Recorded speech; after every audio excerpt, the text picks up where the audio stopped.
proud that the Democratic Party and the City of Milwaukee have made the health of our residents our #1 priority. Unlike the President, we've never called COVID-19 a hoax. Unlike the President, we've never made fun of face masks. And unlike the President, we've never belittled our public health experts. We understand why we can't be together this week, and I hope you do too. And as our party comes together virtually to nominate Joe Biden to be our next president, we're showing the country that we're nominating a leader who isn't afraid to make tough choices or to work with health experts, not against them, to address this pandemic. Milwaukee is a very special place on America's fresh coast. I look forward to the day when you are all able to come experience our beautiful lakefront, our historic neighborhoods, and above all, our diverse, hardworking, and friendly residents. But in the meantime, it is my honor to call the second session of the 48th Quadrennial National Convention of the Democratic Party to order.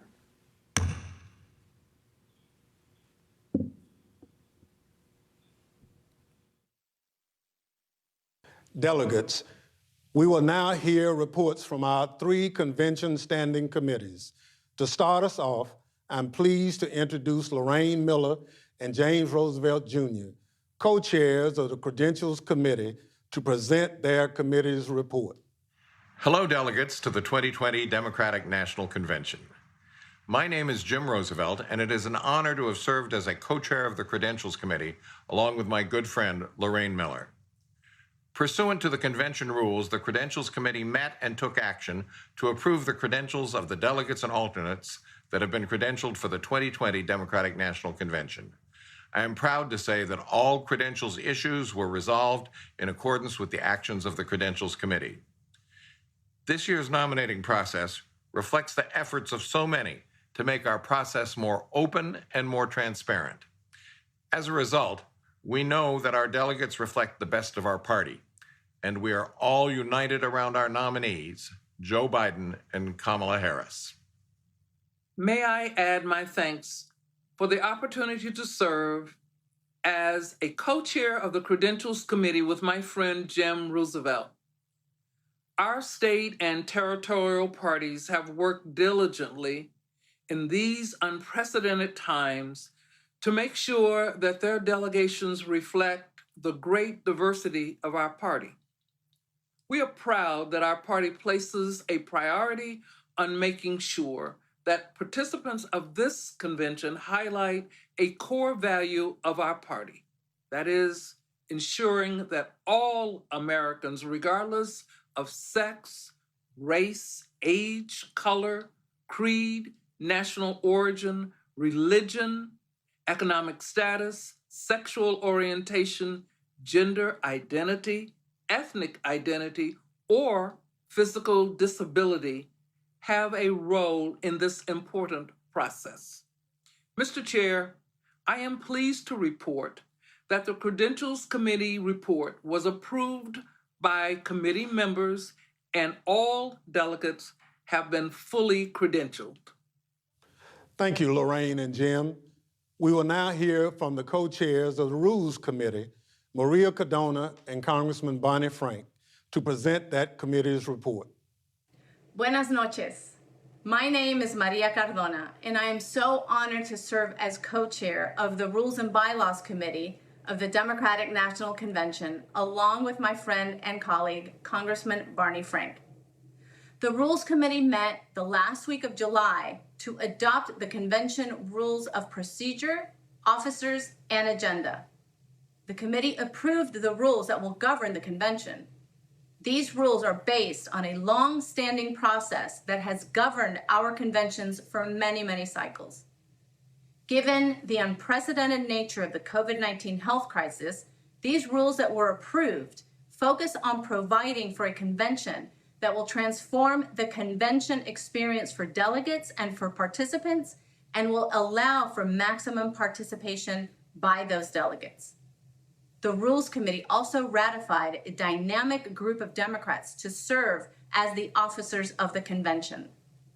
the convention officers truly represent the ideals and the principles of the Democratic Party.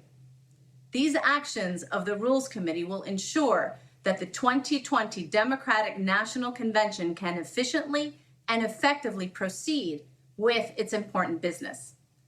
The Rules Committee also took action on a resolution that was recommended for approval by convention delegates. The resolution calls on the Democratic National Committee to continue the work from this cycle to improve our nominating process and to build on those reforms for the 2024 cycle. The resolution calls on the DNC Rules Committee to conduct a comprehensive review of the presidential nominating reforms that were made and to evaluate where even further reforms might be needed. This review and accounting will be complete by March 31st, 2021. Chair, I am pleased to report that the unity resolution was approved by the delegates. Thank you to the delegates. Thank you to the members of the Rules and Bylaws Committee. And thank you for continuing to do everything you can to ensure we are successful in November. Gracias. Two things about the rules are very important to note. One, they continue and build on the trend towards making our nominating process as democratic as possible with a small d. We have asked that we go to primaries rather than caucuses. We have restricted and maintained those restrictions on non-elected delegates. Secondly, it's important to note that everything in these rules is the product of a very free agreement between the Sanders and Biden people, as it was last time between Clinton and Sanders. That is, we have a very democratic set of rules agreed upon enthusiastically by both camps. Thank you, Maria and Barney. It's my pleasure to call on Platform Committee co-chairs Julie Chavez Rodriguez and Dennis Madonna to present their committee's report. Good evening. I'm Julie Chavez Rodriguez, and alongside my friend Dennis McDonough, I was honored to co-chair this year's Democratic Platform Committee. This spring, the process for drafting our 2020 Democratic Platform began with the formation of the Unity Task Forces. Appointed by Vice President Biden and Senator Sanders, the task forces focused their work on 6 major policy priorities. Continuing the work of the task forces, the Platform Drafting Committee engaged voters and encouraged them to share their stories so that their values were reflected. The Platform Drafting Committee, chaired by Mayor Keisha Lance Bottoms, engaged so many throughout our party to ensure that that feedback was incorporated, whether it was received online or through allied groups. Thanks, Julie. I'm Dennis McDonough, and I'm proud to have been Julie's co-chair on the Platform Committee. Our committee has produced a platform that proposes solutions to the challenges that American families face in this unprecedented time. It's informed by the values of our party and the priorities of our presidential nominee, Vice President Joe Biden. I strongly believe that this platform lays out an agenda informed by the values that will defeat Donald Trump and heal the soul of our nation, the United States of America. Thank you, Julie and Dennis. Thank you to all the members of all 3 standing committees for your important work to ensure we have a smooth and orderly convention, a platform that represents our party's values and interests, and a plan for continuing to look at how we conduct our affairs in the best spirit of openness, fairness, and inclusion.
I pledge allegiance to the flag of the United States of America and to the republic for which it stands, one nation, one nation, one nation, one nation, under God, indivisible, with liberty and justice for all.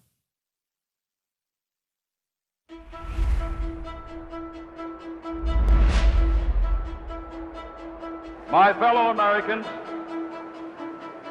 this is my country. Many of us have fought hard for the right to say that. Many are now struggling today from the Harlem to Da Nang so that they may say this with conviction. This is our country. We are a people in a quandary about the present. We are a people in search of our future. We must make the American people hear our tale of two cities. We must convince them that we don't have to settle for two cities, that we can have one city, indivisible, shining for all of its people. If you give us a chance, we can perform. After all, Ginger Rogers did everything that Fred Astaire did. She just did it backwards and in high heels.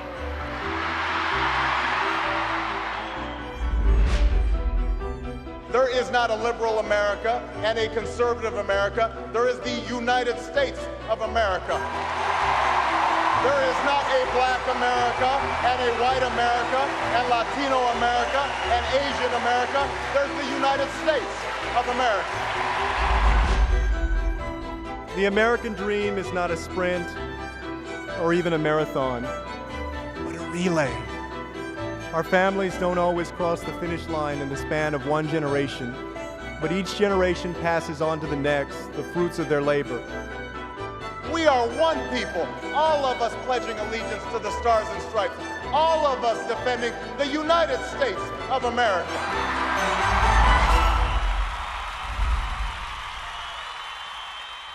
Welcome to the second night of the Democratic National Convention. This is a different kind of convention. Look at the camera and smile. And this is a different kind of keynote. is a different kind of keynote. This year, all of us are on stage, and we've got a lot to say.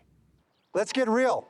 There's a lot riding on this election. When we're facing the biggest economic and health crisis in generations, because our president didn't and still doesn't have a plan. When doctors, nurses, and home health care aides in Philadelphia have to risk their own lives to protect others because there's not enough protective equipment. When factory workers in Ohio are faced with dangerous conditions because this administration hasn't given clear guidance on how to protect our people. When teachers in Gwinnett County, Georgia, and across the country are being asked to return to the classroom without a plan to keep them safe, and parents are exhausted juggling full-time work and full-time childcare. And visiting our parents and grandparents through the window of a nursing home, worrying all the time that they'll get sick. When unemployment in North Charleston, South Carolina, a city I represent, has risen nearly fourfold, and evictions are putting families out on the street in the middle of a pandemic. Make no mistake, it didn't have to be this bad. In the early days of the virus, Donald Trump didn't listen to the experts. And then he said something that a president should never say. He said, I don't take responsibility at all. No responsibility. No leadership. No plan. He still doesn't have a plan. Donald Trump just doesn't understand. We can't fix our economy until we get a hold of the virus. While working families are struggling, he's looking out for the people who are already doing just fine. The wealthy, the big corporations, the donors to his campaign. He's looking out for himself. But there's one person who's looking out for us. All of us. And that's Joe Biden. Joe called it. We are in a battle for the soul of our nation. But Joe knows we can never let hard times turn us against each other. And we can never stop doing the hard work to make things right. That's why we ran for office. Even when people counted us out. Even when there had never been a Latina in the Nevada State Senate. or a Democrat elected as Florida Commissioner of Agriculture in nearly 3 decades. Or an openly gay man in the Georgia state legislature. When Birmingham hadn't had a mayor this young in 120 years. We ran for office because we know the struggles American families are facing, because we've lived them. We've lived the insecurity and the indignity of an eviction notice. I, like many of you, have lived the frustration of paying off student loans. We have lived the grief of losing loved ones to gun violence and the criminal justice system that unfairly targets our communities. We have lived that feeling of helplessness when someone you love is very sick and access to healthcare is a matter of life and death. By the way, Joe Biden has lived a lot of this too. He was raised in a middle-class family in Scranton, Pennsylvania and Claymont, Delaware. He watched his dad look for work and learned that a job is about so much more than a paycheck. It's about dignity and respect. He was sworn into office from the hospital room of his 2 young sons after a car crash killed his wife and infant daughter. He knows what it's like to thank God you have health care. He knows what it's like to work hard for everything you've got. He knows what it's like to send a child off to war. And he'll never forget who he's fighting for. I look around my district in North Texas, and I see the people who built this country. The educators, like the single mom who raised me. The men and women on the front lines of our healthcare system. You built this country. Small business owners, like the ones whose shops and restaurants line the streets of Birmingham, Michigan. Charleston, South Carolina. Of tribal nations. Line the streets of Philadelphia and bring our communities to life. You built this country.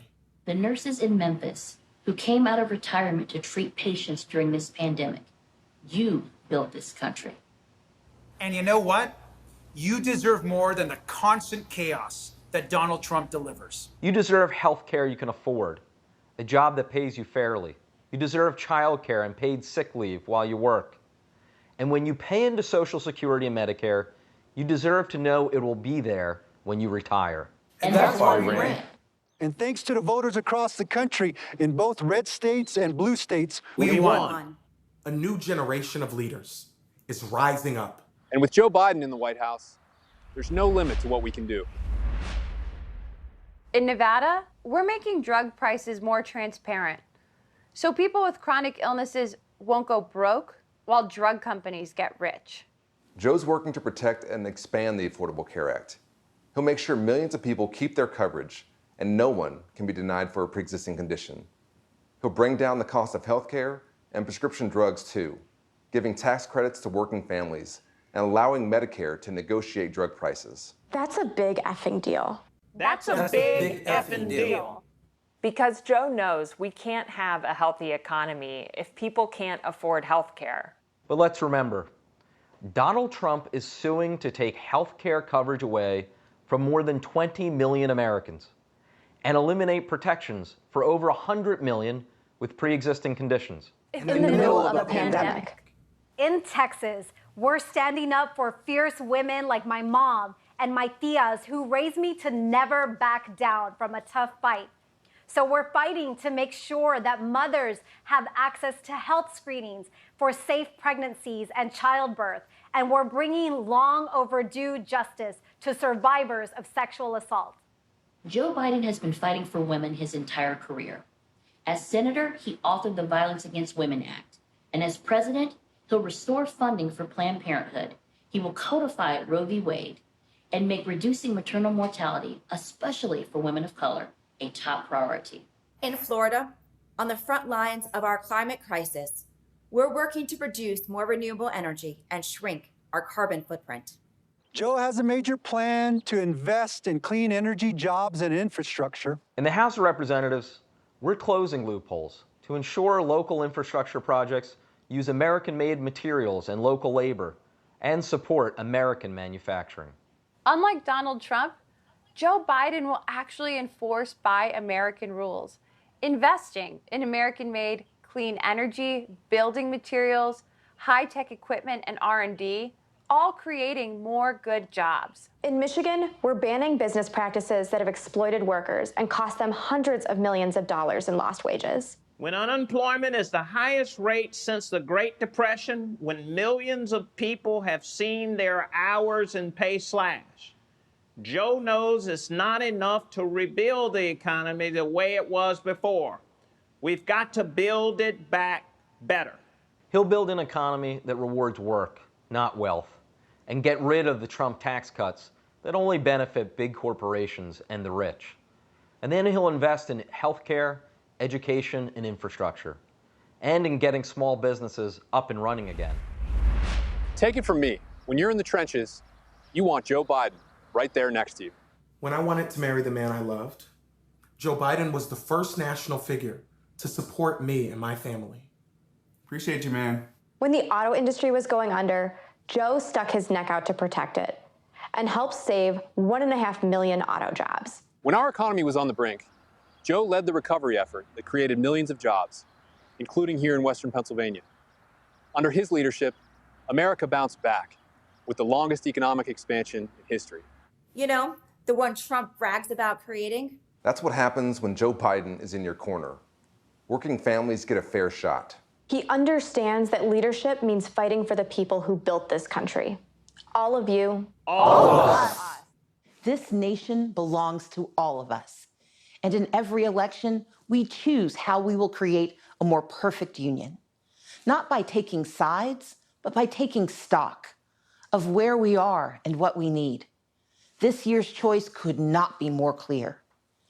America faces a triple threat: a public health catastrophe, an economic collapse, and a reckoning with racial justice and inequality. So our choice is clear: a steady, experienced public servant who can lead us out of this crisis just like he's done before, or a man who only knows how to deny and distract, a leader who cares about our families, or a president who only cares about himself. We know Joe Biden. America, we need Joe Biden. To make your voice heard, text VOTE to 30330. In a democracy, we do not elect saviors. We cast our ballots for those who see our struggles and pledge to serve, who hear our dreams and work to make them real, who defend our way of life by protecting our right to vote. Faced with a president of cowardice, Joe Biden is a man of proven courage. He will restore our moral compass by confronting our challenges, not by hiding from them or undermining our elections to keep his job. In a time of voter suppression at home and authoritarians abroad, Joe Biden will be a champion for free and fair elections, for a public health system that keeps us safe, for an economy that we build back better than before, and for accountability and integrity in our system of justice. We stand with Joe Biden because this isn't just about defeating Donald Trump. We are in this to win for America. So let's get it done.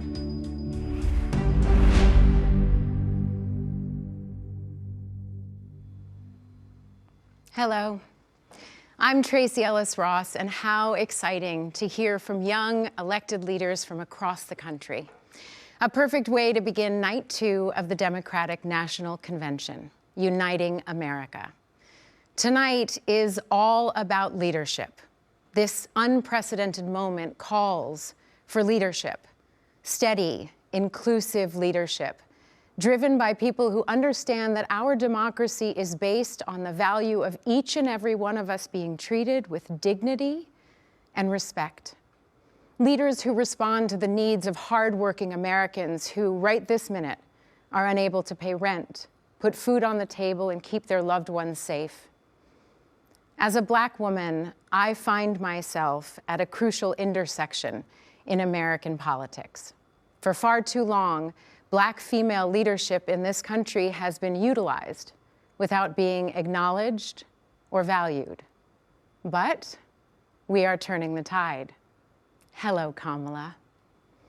Her nomination is historic for anyone who believes in we the people. Like Senator Harris and many we saw in the keynote, today's leaders emerge from communities that have long been underrepresented. They're charting new paths in the spirit of Shirley Chisholm, Charlotta Bass, Fannie Lou Hamer, and John Lewis. They get in good trouble, necessary trouble. They call things out otherwise ignored, elevating our nation and changing the course of our lives for the better. With every vote we cast for forward-thinking, honest leaders, we chip away at ingrained systems of inequity, and we bend the arc of justice. True leaders make sure that policy is informed by all of us, bridging our burdened past to a safe, equitable, and even joyful future. Joe Biden and Kamala Harris are that bridge, heeding voices from within the movement for racial justice, listening to the people, and acting with empathy and compassion to reflect our shared humanity. Tonight, we'll hear from a number of American leaders, including former acting U.S. Attorney General Sally Yates, who refused to defend an unconstitutional travel ban and paid for it with her job. The threat to this nation, to our democracy, is real. It's clear and it's present. You've watched the president now for 3 years. Look at what he's doing. Instilling fear. I mean, not joking, instilling fear. Sowing division, stoking racial division. Undercutting every institution that was designed to check the abuse of power by the president or anyone else. All this for what reason? All this in order to solidify his base and expand his power.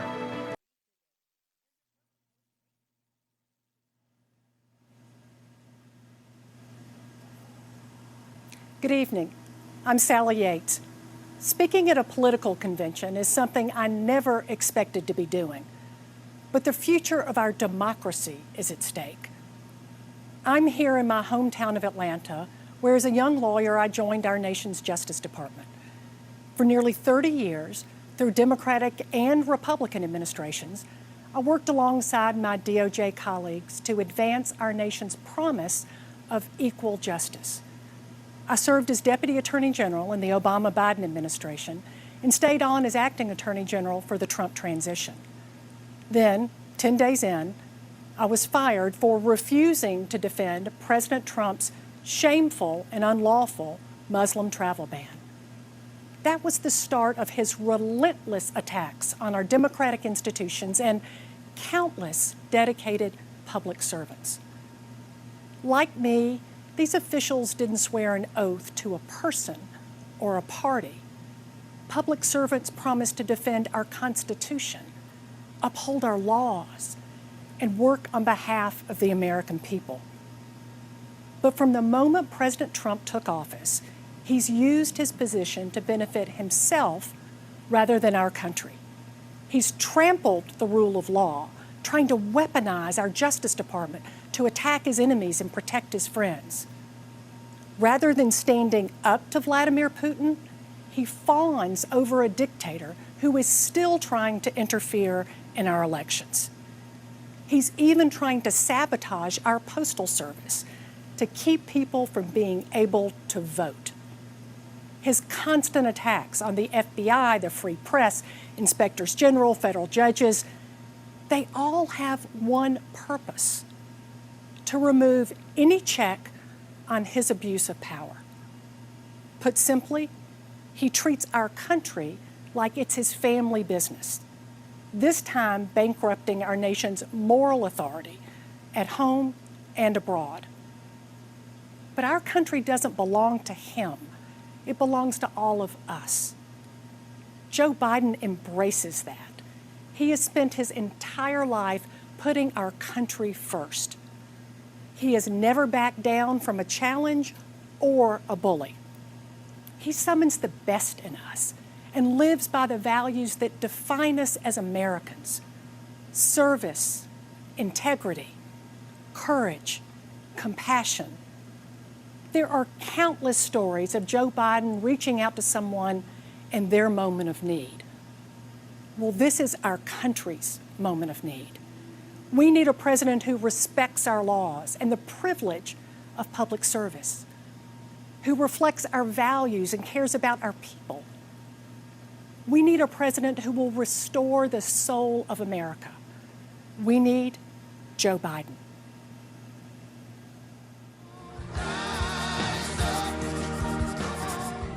Over the last 4 years, we have experienced failed leadership under Donald J. Trump. We've had to deal with this insanity. I've watched our country deteriorate. The cover-ups, the lying, the favoritism. The disregard for the Constitution. Donald Trump has failed America. It is time for us to reclaim our constitutional and democratic values. We need to prove to the world, and most importantly, prove to ourselves that we are better than this. We need an experienced leader. A leader that has passion, integrity, and strategic leadership skills. And his name is Joe Biden. Joe Biden. Joe Biden is that leader. And he really wants the best for this country. He understands and respects our democracy, the rule of law, and the U.S. Constitution.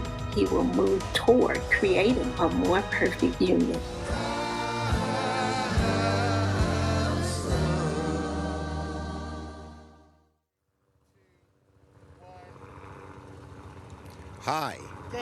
Hi, this is Senator Chuck Schumer, Democratic leader from my hometown, Brooklyn, New York. Behind me is a sight I see out of my window every night, the Statue of Liberty, the same sight that greeted hopeful immigrants like my grandparents, a symbol of freedom and a beacon of hope to the world. Today, Donald Trump has divided our country, diminished our greatness, and demeaned everything that this statue represents. He even hid in a bunker as Americans were tear-gassed and beaten. Millions are jobless. 170,000 Americans have died from COVID, and Donald Trump says it is what it is. Presidents should never say it is what it is. President Lincoln, honoring the great sacrifice at Gettysburg, didn't say it is what it is. President Roosevelt, seeing a third of the nation ill-housed, ill-clad, and ill-nourished, didn't say it is what it is.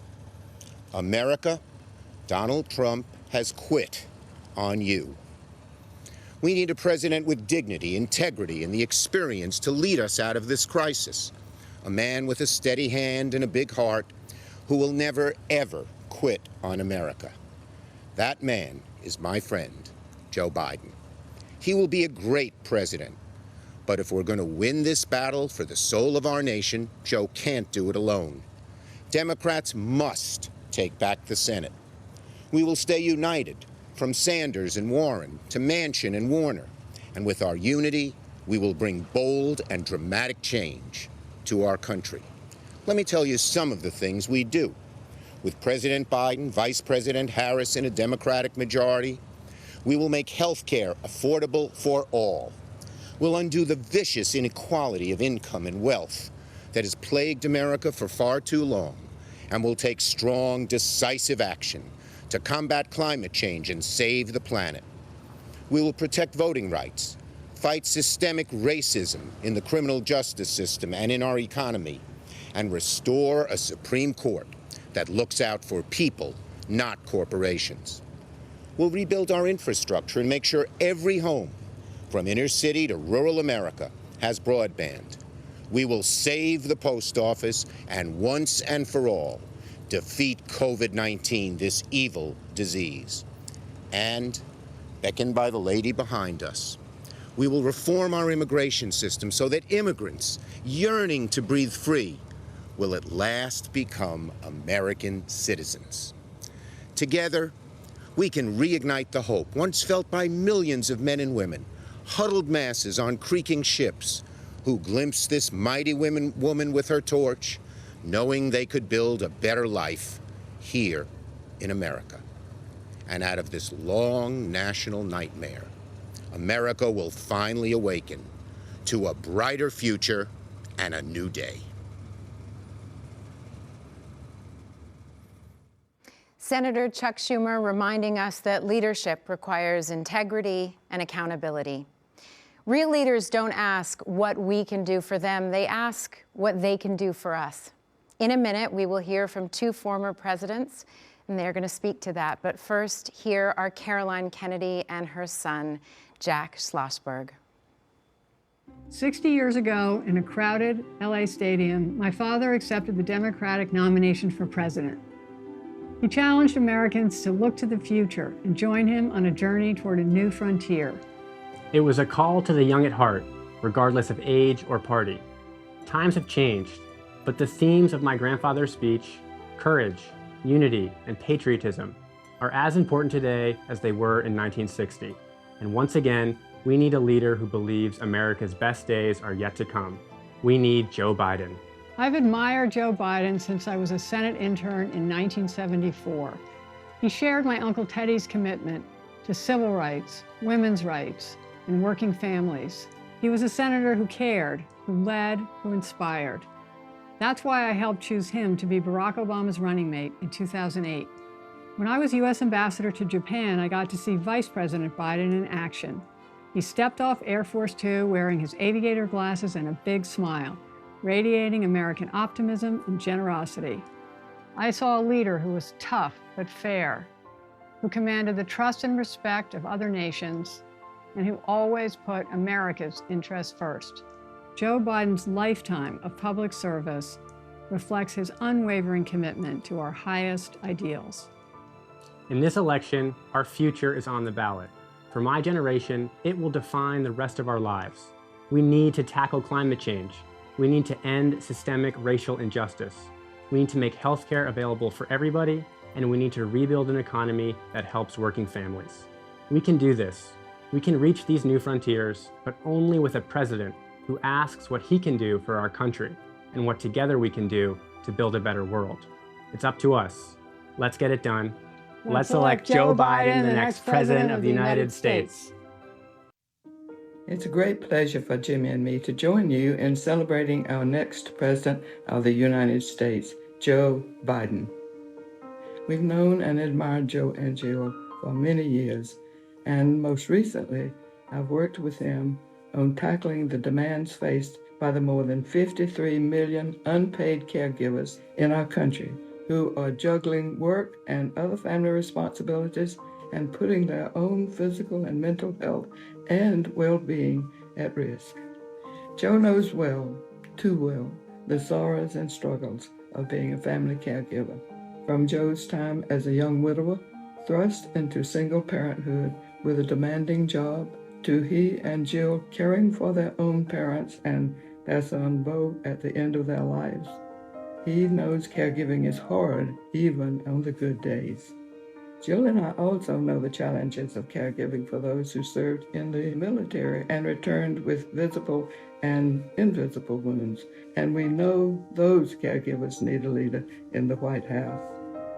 Jimmy and I are voting for Joe because he recognizes the challenges facing our families and has the heart and the talent to make life better for all Americans. When I ran for president in 1976, Joe Biden was my first and most effective supporter in the Senate. For decades, he has been my loyal and dedicated friend.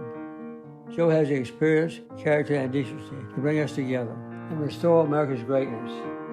We deserve a person with integrity and judgment, someone who's honest and fair, someone who is committed to what is best for the American people. Joe is that kind of leader, and he is the right person for this moment in our nation's history. He understands that honesty and dignity are essential traits that determine not only our vision, but our actions. More than ever, that's what we need.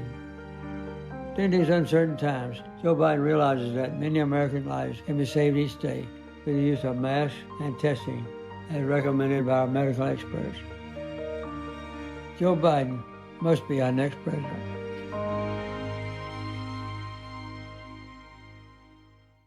Good evening. A presidential election is the world's most important job interview. At the end, we hire a leader to help us solve problems, create opportunities, and give our kids better tomorrows.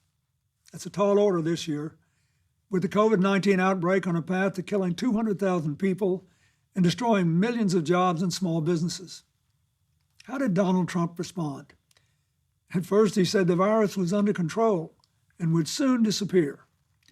When it didn't, he He was on TV every day bragging on what a great job he was doing, while our scientists waited to give us vital information. When he didn't like the expert advice he was given, he ignored it. Only when COVID exploded in even more states did he encourage people to wear masks. By then, many more were dying. When asked about the surge in deaths, he shrugged and said, "It is what it is." But did it have to be this way? No. COVID hit us much harder than it had to. We have just 4% of the world's population, but 25% of the world's COVID cases. Our unemployment rate is more than twice as high as South Korea's, 2.5 times the United Kingdom's, more than 3 times Japan's. Donald Trump says we're leading the world. Well, we are the only major industrial economy to have its unemployment rate tripled. At a time like this, the Oval Office should be a command center. Instead, it's a storm center. There's only chaos. Just one thing never changes: his determination to deny responsibility and shift the blame. The buck never stops there. Now you have to decide whether to renew his contract or hire someone else. If you want a president who defines the job as spending hours a day watching TV and zapping people on social media, he's your man. Denying, distracting, and demeaning works great if you're trying to entertain or inflame. But in a real crisis, it collapses like a house of cards. COVID just doesn't respond to any of that. To beat it, you've got to actually go to work and deal with the facts. Our party is united in offering you a very different choice: a go-to-work president, a down-to-earth, get-the-job-done guy, a man with a mission to take responsibility, not shift the blame, concentrate, not distract, unite, not divide. Our choice is Joe Biden. Joe helped bring us back from a recession before, and he can do it again.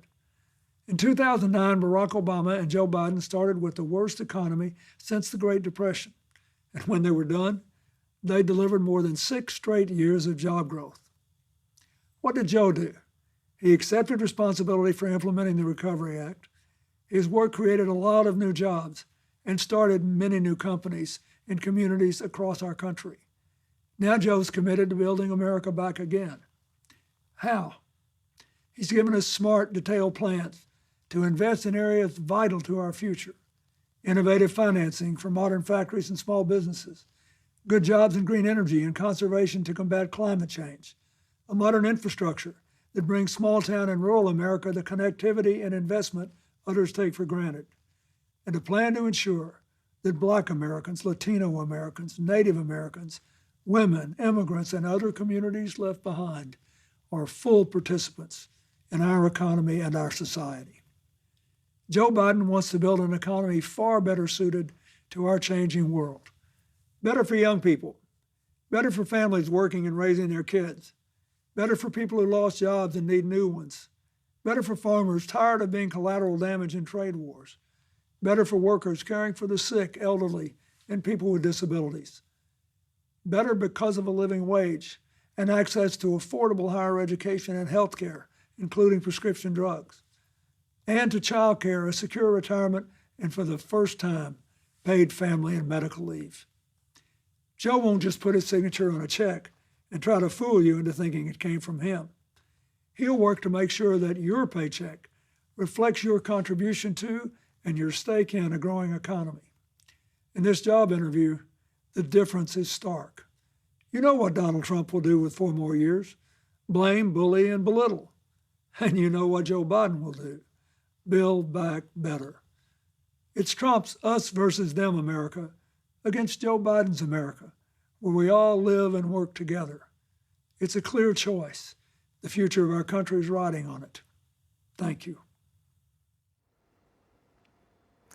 It's time to call the roll and officially nominate the Democratic candidate for President of the United States. But this year, for the first time, the roll call is heading out to all 57 states and territories, places that showcase our nation's natural beauty, places where people are working together to secure a better future for our country, and places that are working to rebuild and recover, like Iowa, where thousands have been left homeless and hundreds of thousands have been left without power in the wake of last week's terrible storm. Our hearts are with you, Iowa. There's so much going on right now. Tonight, we come together to nominate a candidate who will fight for all of us. The convention delegates will do the official nominating, but you can join them in supporting Joe Biden. Text JOIN to 30330 to get involved. And now, the chair of the Democratic National Committee, Tom Perez. It's great to be here in Milwaukee, a proud union town whose grit and character reflect the resilience of our party and our country. There's no doubt these last few months have been tough, but good leadership means being able to adapt to any situation. And I want to thank the people of Milwaukee for being such gracious and flexible hosts. It's also great to be back in Wisconsin, where I was lucky enough to marry my wife, Anne Marie, a little more than 3 decades ago. The progressive movement has deep roots here. And since today is the 100th anniversary of the 19th Amendment's ratification, we should point out that Wisconsin was the first state to ratify it. What's more, in its one-word motto, forward, Wisconsin captures something so important about America. The way that no matter what challenges today brings, we always believe a better future is possible.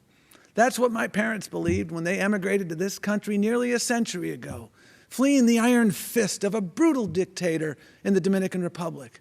This nation welcomed them with compassion, and they quickly learned that their hope of building a better life through hard work was shared by generations of Americans.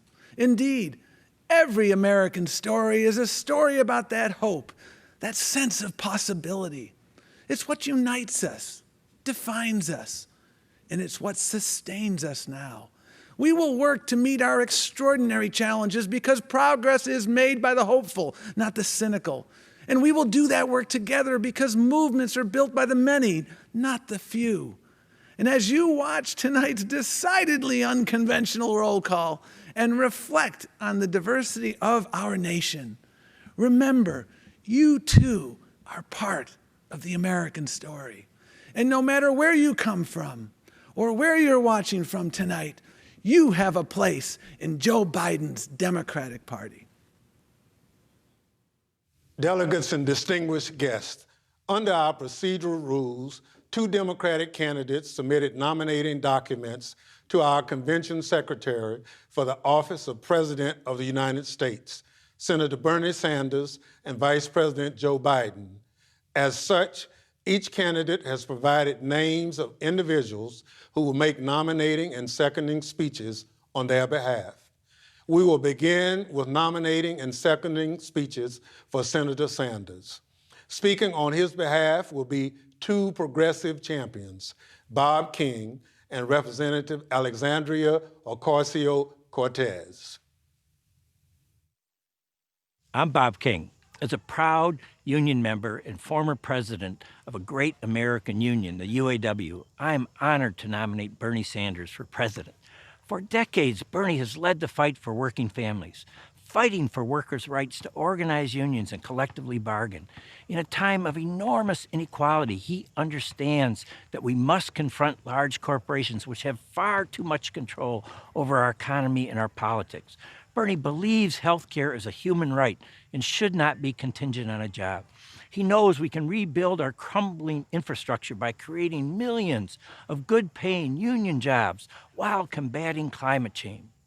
Bernie's moral clarity has emboldened the Democratic Party's fight for justice. The grassroots energy of his supporters has cemented important advances in our platform. Bernie will continue to lead a movement that helps defeat Trump and delivers transformational change. I'm excited to place into nomination the name of a great champion of the working class, Senator Bernie Sanders. Good evening, bienvenidos, and thank you to everyone here today endeavoring towards a better, more just future for our country and our world. In fidelity and gratitude to a mass people's movement working to establish 21st century social, economic, and human rights, including guaranteed health care, higher education, living wages, and labor rights for all people in the United States. A movement striving to recognize and repair the wounds of racial injustice, colonization, misogyny, and homophobia, and to propose and build reimagined systems of immigration and foreign policy that turn away from the violence and xenophobia of our past. A movement that realizes the unsustainable brutality of an economy that rewards explosive inequalities of wealth for the few at the expense of long-term stability for the many, and who organized a historic grassroots campaign to reclaim our democracy. In a time when millions of people in the United States are looking for deep, systemic solutions to our crises of mass evictions, unemployment, and lack of health care, en el espíritu del pueblo, and out of a love for all people, I hereby second the nomination of Senator Bernard Sanders of Vermont for President of the United States of America. Thank you, Mr. King and Representative Ocasio-Cortez. We now turn to nominating and seconding speeches for Vice President Biden.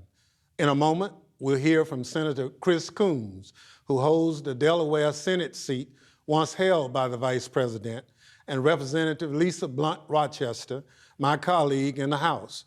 But first, we'll hear from Jacqueline Asby, a working American who met Joe Biden in a most unexpected place, the elevator where she worked.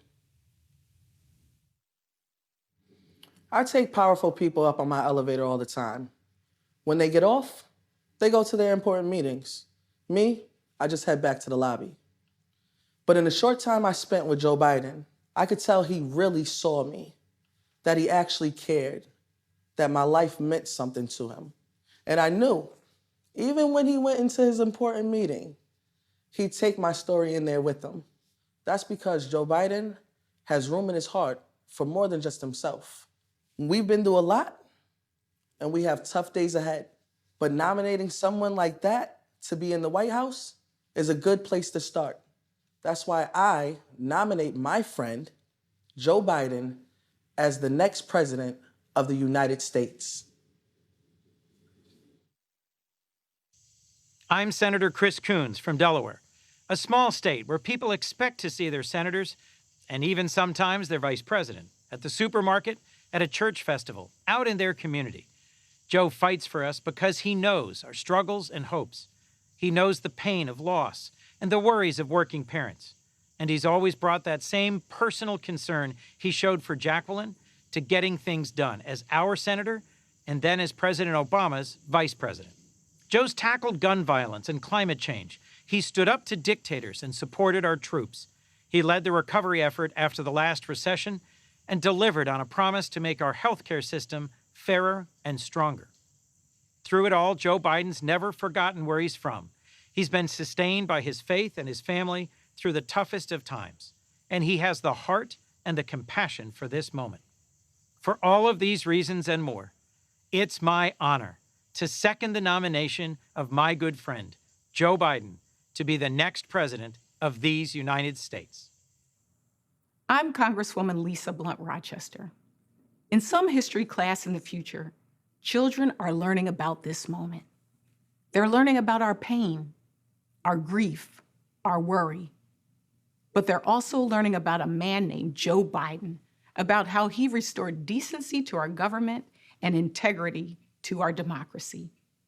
They're learning about how we conquered a pandemic, stood united for racial justice, and built our economy back better than before. They're learning about how his leadership gave their generation a fighting chance. They're learning about us, too, about the resolve and the unity we showed against the forces of hatred and division, about the work we will do over the next 11 weeks, and about the night when, despite our distance, we came together to nominate Joe Biden for President of the United States, a nomination I'm honored to second. Thank you all. Pursuant to our convention rules, we'll now proceed to a roll call by states on the selection of our party's candidate for the President of the United States. Secretary Wray.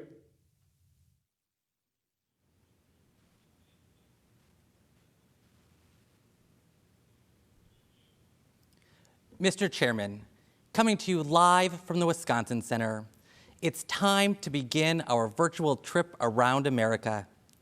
Our journey begins at the site of a major step forward in our national journey towards justice. Let's go to Alabama. John Lewis marched across this bridge in 1965 to demand the right to vote. A lifetime later, civil rights and voting rights remain America's great, unfinished business. But those who walked this path before us showed us the way forward. If we want to honor John Lewis's incredible life, let's restore the Voting Rights Act and ensure that our democracy belongs to all Americans. Alabama casts 8 votes for Bernie Sanders, and the great state of Alabama casts 52 votes for our next president of these United States, Joe Biden. Alaska. The waters we rely on to feed our families and make a living are threatened by climate change. When Joe Biden was vice president, he and President Obama made sure Alaska's tribes had a say on how these waters were managed. Donald Trump took it away. We must elect a president who will respect our voices, protect our waters, and address climate change. Alaska cast 7 votes for Bernie Sanders and 12 votes for the next president, Joe Biden. American Samoa. Joe Biden honors our service, and we trust him to support our community. As vice president, he helped expand rural infrastructure to communities like ours, broadening our economic capacity. As president, he will continue to strengthen rural America, from New England to the Pacific. On behalf of the Governor Lolo Matalasi Molinga and the American Samoa Democratic Party, we proudly cast 11 votes for our next President of the United States of America, Joe Biden. Arizona. As a middle school teacher, I know that public educators are doing everything they can to make sure our students have quality learning experiences this fall. As a mother of a high school freshman, I know that it's far from perfect. As an NEA union organizer, I'll fight to make sure that it's scientists, parents, and educators that decide when it's safe to go back to school, not politicians. As an Arizona Latina, I proudly cast our votes, 29 for Bernie Sanders and 51 for our next president, Joe Biden. Arkansas. Feeding people is an act of love, and I think we all can use a little extra love these days. So we took our food trucks out into the community to deliver meals made right here at the Clinton Presidential Center for our neighbors in need. Even when our leaders let us down, America kept looking out for each other. Arkansas cast 9 votes for Bernie Sanders and 27 votes for our next president, Joe Biden. California. Climate change is not a hoax. It's real, and communities of color have been bearing the brunt of this reality for generations. Joe Biden's plan to crack down on polluters to protect our air and water is about environmental justice and economic justice. He'll prioritize equity and bring new clean energy jobs to Black and brown neighborhoods, because that is how we build back better. California, home to our next vice president, Kamala Harris, cast 231 votes for Bernie Sanders and 263 votes for our next president, Joe Biden. Colorado. Han and I grew up in poverty as immigrants, but we've been able to make a decent living. We're extremely lucky. But now we have 3 family members that tested positive for COVID, and it just doesn't feel safe to put Evan and Emma back to school. This is certainly going to be hard on them and on us, but millions of working families will have it much harder. I know Joe Biden cares about these struggles, and that's why I trust him to fight for us. With 1 abstention, Colorado will cast 36 votes for Bernie Sanders and 42 for our next president, Joe Biden. Connecticut. Firefighters are proud to put our lives on the line every day to protect our neighbors. It's a badge of courage. But while we are protecting your family, we need a president who is committed to protecting ours, and that's Joe Biden. He has the courage we respect and the commitment to working Americans we need now. On behalf of our governor, Ned Lamont, I am honored to cast Connecticut's 75 votes for our next president, Joe Biden. Delaware. Delaware passes. Delaware passes. Democrats abroad. We represent the millions of Americans who live outside the United States and vote back home. Americans abroad can make a difference in the states that will decide this year's elections. We need your help to elect a president who will restore our standing around the world. Go to votefromabroad.org to learn more. Democrats Abroad is proud to cast 10 votes for Bernie Sanders and 7 votes for our next president, Joe Biden. District of Columbia. Welcome to my hometown and the best city in the world. Washington, D.C. is 706,000 residents strong. We raise families, pay taxes, and serve the United States military, just like every American in the 50 states. The House of Representatives just passed an historic piece of legislation to make Washington, D.C. the 51st state. From Black Lives Matter Plaza, the District of Columbia proudly cast 1 vote for Bernie Sanders and 43 votes for the next president of the United States, Joe Biden. Florida. When my daughter was murdered in Parkland, Joe Biden called to share in our family's grief. I quickly learned about his decency and his civility, but I also learned about his toughness and how he's beaten the NRA. Together with the other victims of gun violence and our nation's youth, Joe Biden and Kamala Harris will take on the NRA again and win. Let's win back our freedom to live without fear. Florida cast 57 votes for Bernie Sanders and 192 votes for our next president, Joe Biden. Georgia. My mentor, Congressman John Lewis, knew that the right to vote is sacred. Georgians know that our ability to vote is under attack. Long lines, voter suppression. Donald Trump is even trying to slow down the mail and force us to risk our lives to cast a ballot. We will not be silenced. Take out your phone and text VOTE to 30330 and make sure your voice is heard in this election. From the cradle of the civil rights movement and in the spirit of good trouble, Georgia cast our 117 votes for our next president, Joe Biden. Guam. 70 years ago this summer, Chamorros became U.S. citizens. We are proud of our resilience, proud of our indigenous heritage, and proud to be part of this historic moment for our party and our nation. From the land where America's day begins, Guam cast 2 votes for Bernie Sanders and 11 votes for our next president, Joe Biden. Hawaii. I came from the Philippines to Hawaii, the land of indigenous Native Hawaiians. Today, I want to speak to my fellow immigrants, to the essential workers on the front line, to the service members who wear our flag, to the parents with big dreams for their children. No matter where we came from, immigrants belong in our country's long fight for justice. We belong in the America we are building together. Hawaii, birthplace of President Obama, cast 9 votes for Bernie Sanders and 23 votes for our next president, Joe Biden. Idaho. We're not waiting for Washington to act on climate change. Here in Boise, we know that clean energy doesn't just mean a healthier planet, it means good, paying jobs. Imagine what we could do with a president that listens to science and leads with courage. Idaho casts 9 votes for Bernie Sanders and 16 for our next president, Joe Biden. Illinois. Discrimination has denied too many Black Americans the chance to own a home and build wealth. Joe Biden has a plan to end racist lending practices and help more people of color achieve the American dream of owning a home. This isn't just about racial justice. It's about stronger communities and more economic security for working families. Illinois cast 59 votes for Bernie Sanders and 122 votes for our next president, Joe Biden. Indiana. Here in South Bend, we once feared that our best days were behind us. But then we reimagined our economy with new jobs and even new industries.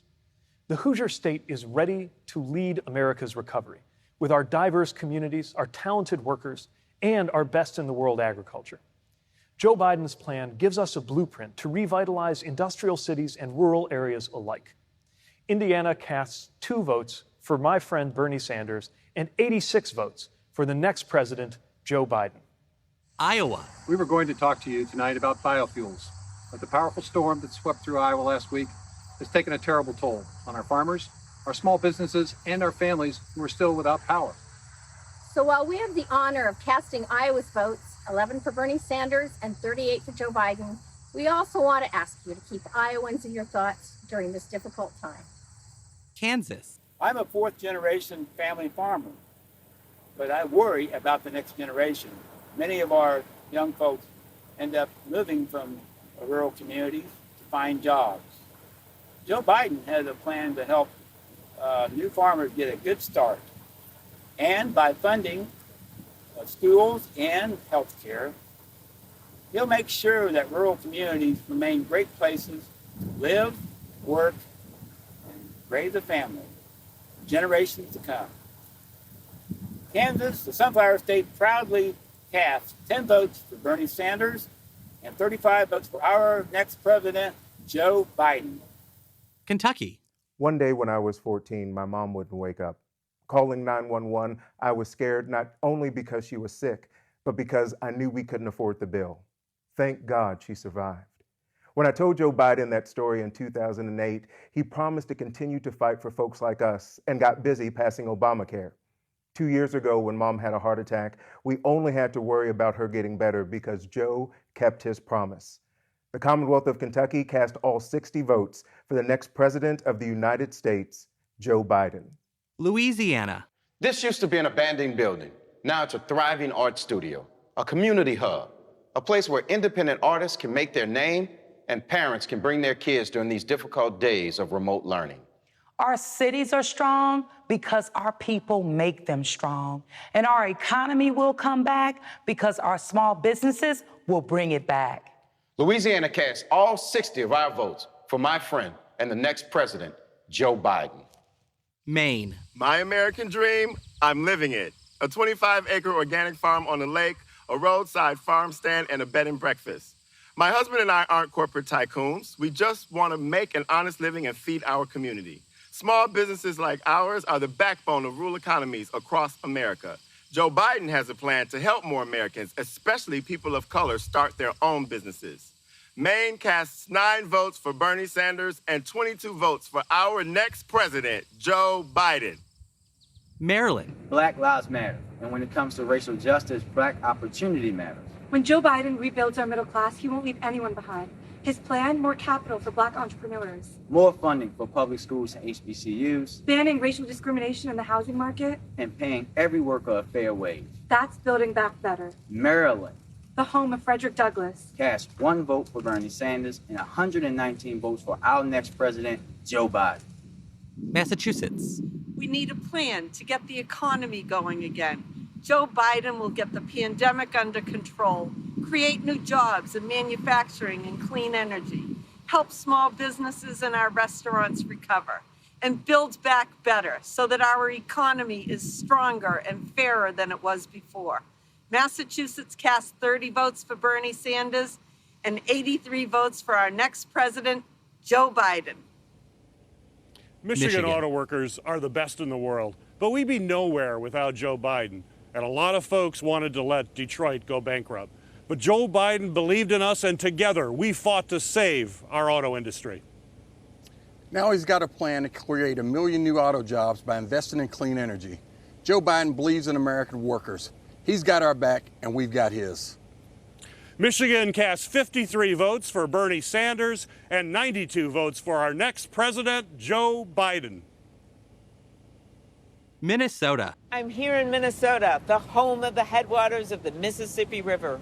We know that a bridge shouldn't fall down in the middle of America, but it did. And we came together to rebuild it. That's what we do in America. That's what Joe Biden will do as president. He'll build back better.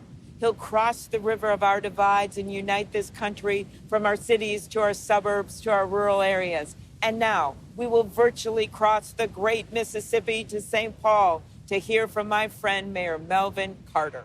Thank you, Senator. As the 46th mayor of a city that's more than ready for our 46th president, I'm proud to cast Minnesota's 31 votes for Bernie Sanders and 60 votes for our next U.S. president, Joe Biden. Mississippi. Tougaloo College reflects the progression of a people from slavery to citizenship to scholarship and leadership, contributing to Mississippi and the world. Our alumni are leaders like Convention Chairman Congressman Benny Thompson. Joe Biden wants to invest $70 billion in HBCUs like Tougaloo. Imagine what impact that could have on HBCUs. Imagine what impact HBCUs could have on America. Mississippi cast 2 votes for Bernie Sanders and 38 votes for our next president, Joe Biden. Missouri. As a member of the International Union of Bricklayers and Allied Craft Workers, Local 1 St. Louis, I love walking around the city and seeing the contributions that my brothers and sisters have made. We stand ready to rebuild our nation's infrastructure, and with Joe Biden's leadership, we'll create millions of new jobs, building back better. Missouri cast 28 votes for Bernie Sanders and 50 votes for our next president, Joe Biden. Montana. When COVID shut down my college, I came home to my parents' ranch to finish senior year online. But some days, I can't even get a video to load or an email attachment to send. Without reliable internet, there's no remote learning, no virtual doctor's appointments, and just try starting a small business. Rural broadband can be a game changer for rural communities like mine, and Joe Biden has a plan to make it happen. Montana cast 1 vote for Bernie Sanders and 18 votes for our next president, Joe Biden. Nebraska. I work at a meatpacking plant, making sure grocery store shelves stay full. They call us essential workers, but we get treated like we're expendable. Workers are dying from COVID, but a lot of us don't have paid sick leave or even quality protective equipment. We are human beings, not robots, not disposable. We want to keep helping you feed your family, but we need a president who will have our backs. Nebraska cast 33 votes for our next president, Joe Biden. Nevada. Working people are the backbone of our economy and the key to our recovery. Joe Biden knows it's not enough to praise them. We have to reward them. So let's raise the minimum wage to $15 an hour, empower workers to negotiate for better benefits and safer workplaces, and make it easier to pay for things like health care and higher education. I am proud to cast 24 votes for Bernie Sanders and 25 votes for our next president, Joe Biden. New Hampshire. Hello from the Granite State. We trust Joe Biden. Joe will provide the leadership necessary to bring us back from this awful pandemic. Joe has a plan to attack global climate change once and for all. And Joe will restore honesty, decency, and trust to the White House, reunite all Americans, and build a better future for all.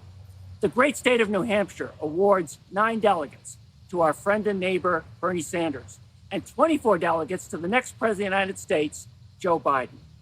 New Jersey. We've been hit hard by COVID, but we're coming back. But we have to be smart. We have to listen to the experts, and we have to have a president who has a plan. That's why, in memory of all those we've lost, in solidarity with those who are sick or struggling, and in eternal gratitude for our heroic frontline workers, New Jersey cast 5 votes for Senator Bernie Sanders and 139 votes for the next president of the United States, Joe Biden. New Mexico. Makoam, Inumamkima Kirimba. Greetings and good evening. My name is Derek Lente, State Representative, coming to you from the homeland of my ancestors here at the beautiful Pueblo of Sandia. New Mexico is a diverse state, home to 23 indigenous sovereign nations with a rich multicultural history. We are all united by the love of this beautiful place that we call home. And we believe that we owe it to the next generation to protect the natural and cultural resources that are their inheritance. And to that end, also respect tribal sovereignty. New Mexico proudly casts 4 votes for Bernie Sanders and 42 votes for the next president of the United States of America, Joe Biden. New York. As an immigrant from St. Vincent and the Grenadines and an 1199 SCIU registered nurse, I am proud to be part of America's fight against COVID-19. But many healthcare workers don't get paid sick leave or have enough protective equipment. I have 2 children with asthma and a mother who's high risk. I worry every day about bringing this virus home to them. Joe Biden's plan will help us take better care of your loved ones as well as our own. Along with Lieutenant Governor Kathy Hochul, I cast New York's votes, 44 votes for Bernie Sanders and 277 for our next president, Joe Biden. It's Joe time. North Carolina. I've been doing this for a long time, so let me just be plain. Black people, especially black women, are the backbone of this party, and if we don't show up, Democrats don't get elected. I'm putting on my mask, and we're going to every corner in North Carolina to help organize, because we need to make sure everyone shows up for Joe Biden. He will show up for us. North Carolina cast 39 votes for Bernie Sanders and 83 votes for the next president of the United States, Joe Biden. North Dakota. The Shkatni Dosha, Dosha, Jeed. Welcome to the homelands of the Mandan, Hidatsa, and Arikara people. I graduated from a class of just 44 students, and I had to drive 3 hours just to take the SATs. But growing up, I knew that college was a ladder that could take you anywhere. Joe Biden knows that everyone deserves a chance to climb that ladder. So as a proud tribal member, as a Mexican American, and as a Harvard graduate, I am proud to cast North Dakota's votes. 10 for Bernie Sanders and 8 for our next president, Joe Biden. Northern Mariana Islands. Half a day tea roll and hello from paradise, the Northern Mariana Islands. We may be far away, but we're American citizens. And this year, for the first time in decades, we finally have a Democratic slate, because Democrats organize everywhere. But we don't get to vote for president, so please don't waste yours. The Northern Mariana Islands is proud to cast 2 votes for Senator Bernie Sanders and 9 votes for our next president, Joseph Biden. Sidus Ma'asi, Olamai, and thank you. Yee-hee! Ohio. It seems like every time working people believe in a Donald Trump promise, they wind up getting screwed. Well, Joe Biden has more than just a promise.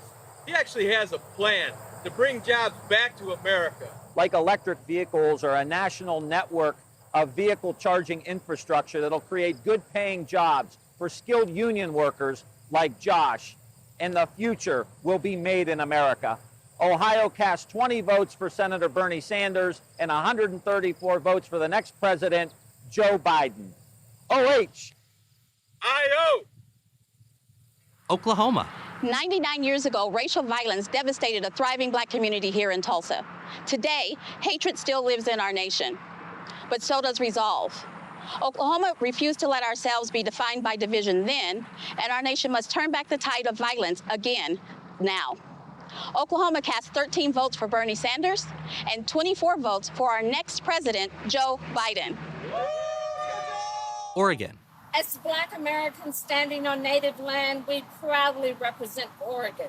The dual viruses, COVID-19 and racism, laid bare unequal healthcare access and deaths in communities of color. The Democrats are working to bridge divides and make sure everyone has equal access to low or no cost quality care.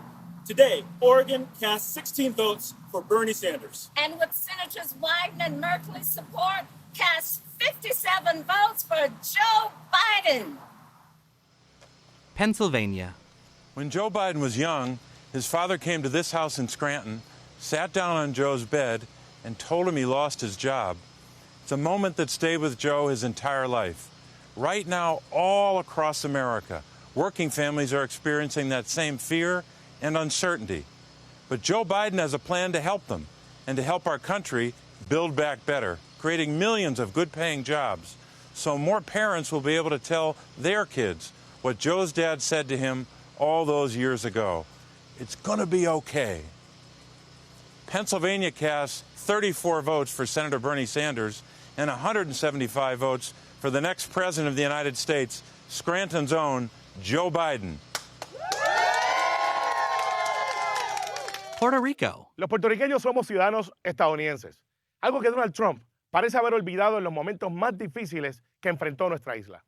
Joe Biden siempre ha apoyado las causas de Puerto Rico y como presidente será nuestro aliado en la Casa Blanca. Sé que es la mejor alternativa para que los sobre 3 millones de ciudadanos americanos que residimos en esta bendita isla de Puerto Rico podamos ser respetados. Puerto Rico emite 5 votos para Bernie Sanders y 53 votos para Joe Biden. Rhode Island. Rhode Island, the ocean state. where our restaurant and fishing industry have been decimated by this pandemic, are lucky to have a governor, Gina Raimondo, whose program lets our fishermen sell their catches directly to the public, and our state appetizer, calamari, is available in all 50 states. The calamari comeback state of Rhode Island casts 1 vote for Bernie Sanders and 34 votes for the next president, Joe Biden. South Carolina. Mr. Chairman, I am Jamie Harrison, candidate for the United States Senate, speaking from the campus of South Carolina State University, the alma mater of Majority Whip Jim Clyburn and the late Dr. Emily England Clyburn, for whom its honors college is named. This proud HBCU has contributed 22 general officers to our armed services. And tonight, I proudly cast South Carolina's 64 votes as follows: 15 for Bernie Sanders and 49 for our next president of the United States, Joe Biden. South Dakota. Midakiapi, relatives. As a first American and citizen of the Standing Rock Sioux tribe, I welcome you to the Pahasapa, the Black Hills, the site of my creation story and home to the Ocheti Shakowi, the great Sioux nation. We often say, Midaku Yeyayasi, we are all related. Our next president must lead by this philosophy for the betterment of our next 7 generations.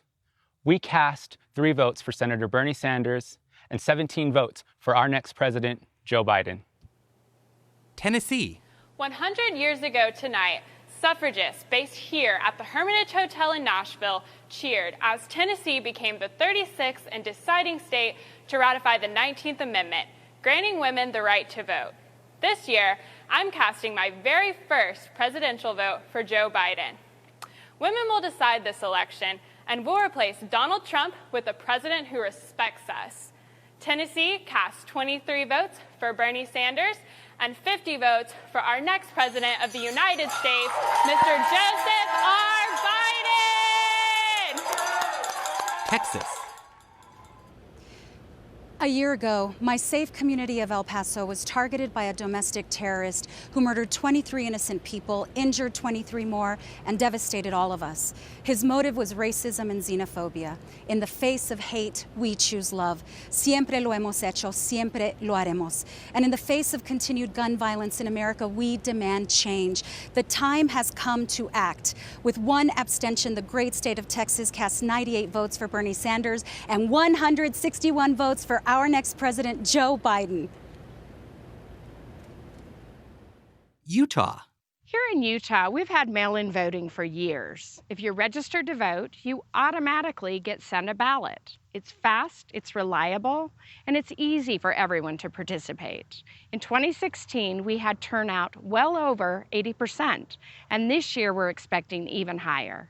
That's why Democrats and Republicans here in Utah agree. Mail-in voting strengthens our democracy. Utah cast 17 votes for Bernie Sanders and 16 votes for our next president, Joe Biden. Vermont. The state of Vermont, strongly believing in economic justice, social justice, racial justice, and environmental justice, proudly supporting democracy and the Constitution of the United States, and vehemently opposed to the authoritarianism and racism of the Trump administration, is proud to cast 15 votes for Vermont Senator Bernie Sanders and 9 votes for the next president of the United States, Joe Biden. The U.S. Virgin Islands. In recognition of our Governor Albert Bryan Jr., our delegate to Congress, Stacey Plaskett, we bring you greetings from the Virgin Islands of the United States. Yes! Where young Alexander Hamilton was raised, the vacation home of a nominee with turquoise waters, white sand beaches, and friendly people. We cast our 13 votes for Joseph R. Biden. Yeah! Virginia. 3 years ago, my beloved city, Charlottesville, Virginia, was attacked by white supremacists and a young woman was killed. We were attacked again when Donald Trump praised those racists, turning his back on a community that just wanted peace. That was the day Joe Biden decided to join this battle for the soul of America. Over time, my wife, Ghazala, and I have come to know his soul. He's a decent, compassionate man. He will bring this nation together. Virginia cast 32 votes for Bernie Sanders and 91 votes for our President, Joe Biden. Washington. Xin chào. As a 15-year-old refugee from Vietnam, I knew that education was the key to finding opportunities in my new home. When having children of my own, I became an advocate to improve the public education system that gave me a chance to contribute to our America. Democrats invest in education because we are committed to fighting for all kids. Washington cast 43 votes to Senator Bernie Sanders and 66 votes to our next president, Joe Biden. West Virginia. West Virginians have changed the narrative about public education. Parents, teachers, and service personnel have worked together to fight for safe and welcoming schools, sufficient funding for classroom equipment, and fair wages for teachers and school service personnel. Elections matter, but so does activism. So let's keep fighting to guarantee a quality education for all our children, and let's elect a president who will fight alongside us. West Virginia cast 34 votes for our next president, Joe Biden. Wyoming. After our son Matthew's death in Wyoming, Joe Biden helped pass legislation to protect LGBTQ Americans from hate crimes. Joe understands more than most our grief over Matt's death. But we see in Joe so much of what made Matt's life special: his commitment to equality, his passion for social justice, and his boundless compassion for others. With 3 abstentions, Wyoming cast 4 votes for Bernie Sanders and 11 votes for the next president of the United States, Joe Biden. Wisconsin. Welcome back to Milwaukee, Wisconsin, a great city on native land on a great lake. It's the place where I was born and raised, right in the heart of 53206 zip code. Now, this is a community that's been faced with some significant challenges due to historical injustice, but what many don't see is the joy, the resilience, and opportunity that lies within this community and so many others across America just like it, where hardworking people are fighting to provide for their families and to build a better future. We know that we build a better future for our nation by channeling Wisconsin's legacy as the birthplace of the labor and the progressive movement, and uniting around a bold, inclusive agenda that uplifts every community in the pursuit of a more just future, one that recognizes healthcare as a human right, one that tackles the climate crisis and takes on racial and economic justice. Wisconsin cast 30 votes for Bernie Sanders and 67 for the next president of the United States of America, Joseph R. Biden. Delaware. Long before this train station bore his name, you'd see Joe Biden up here on the platform with the rest of the crowd, on his way to work or going home to his family. That's always been his North Star, delivering for families like his own, working people who struggle and sacrifice to build a better life. Nobody has ever had to wonder who Joe Biden's in it for. Our nation faces daunting challenges, but I've known Joe Biden for 40 years, and there's nobody I trust more to lead our party, unite our country, and restore our standing in the world. What's more, he's humble. He tells the truth. He treats everybody he encounters with respect and builds bridges, not walls. He is a leader made for this moment and the finest public servant I've ever known. Delaware is proud to cast its 32 votes for our favorite son and our next president. Our friend, Delaware, Joe Biden.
Thank you to all our delegations. I'm pleased to announce that Vice President Joe Biden has officially been nominated by the Democratic Party as our candidate for President of the United States. Vice President Biden is hereby invited to deliver an acceptance speech. Well, thank you very, very much. From the bottom of my heart, thank you all. It means the world to me and my family, and I'll see you on Thursday. Thank you, thank you, thank you.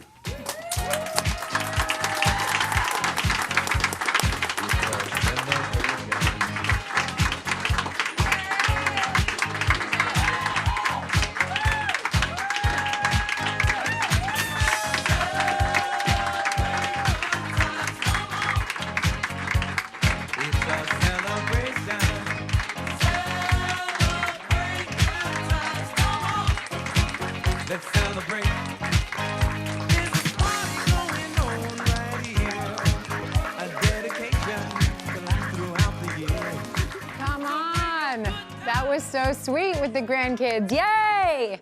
And now we have an official nominee. On to the next step, electing Joe Biden and Kamala Harris in November. Make sure you have a plan to vote.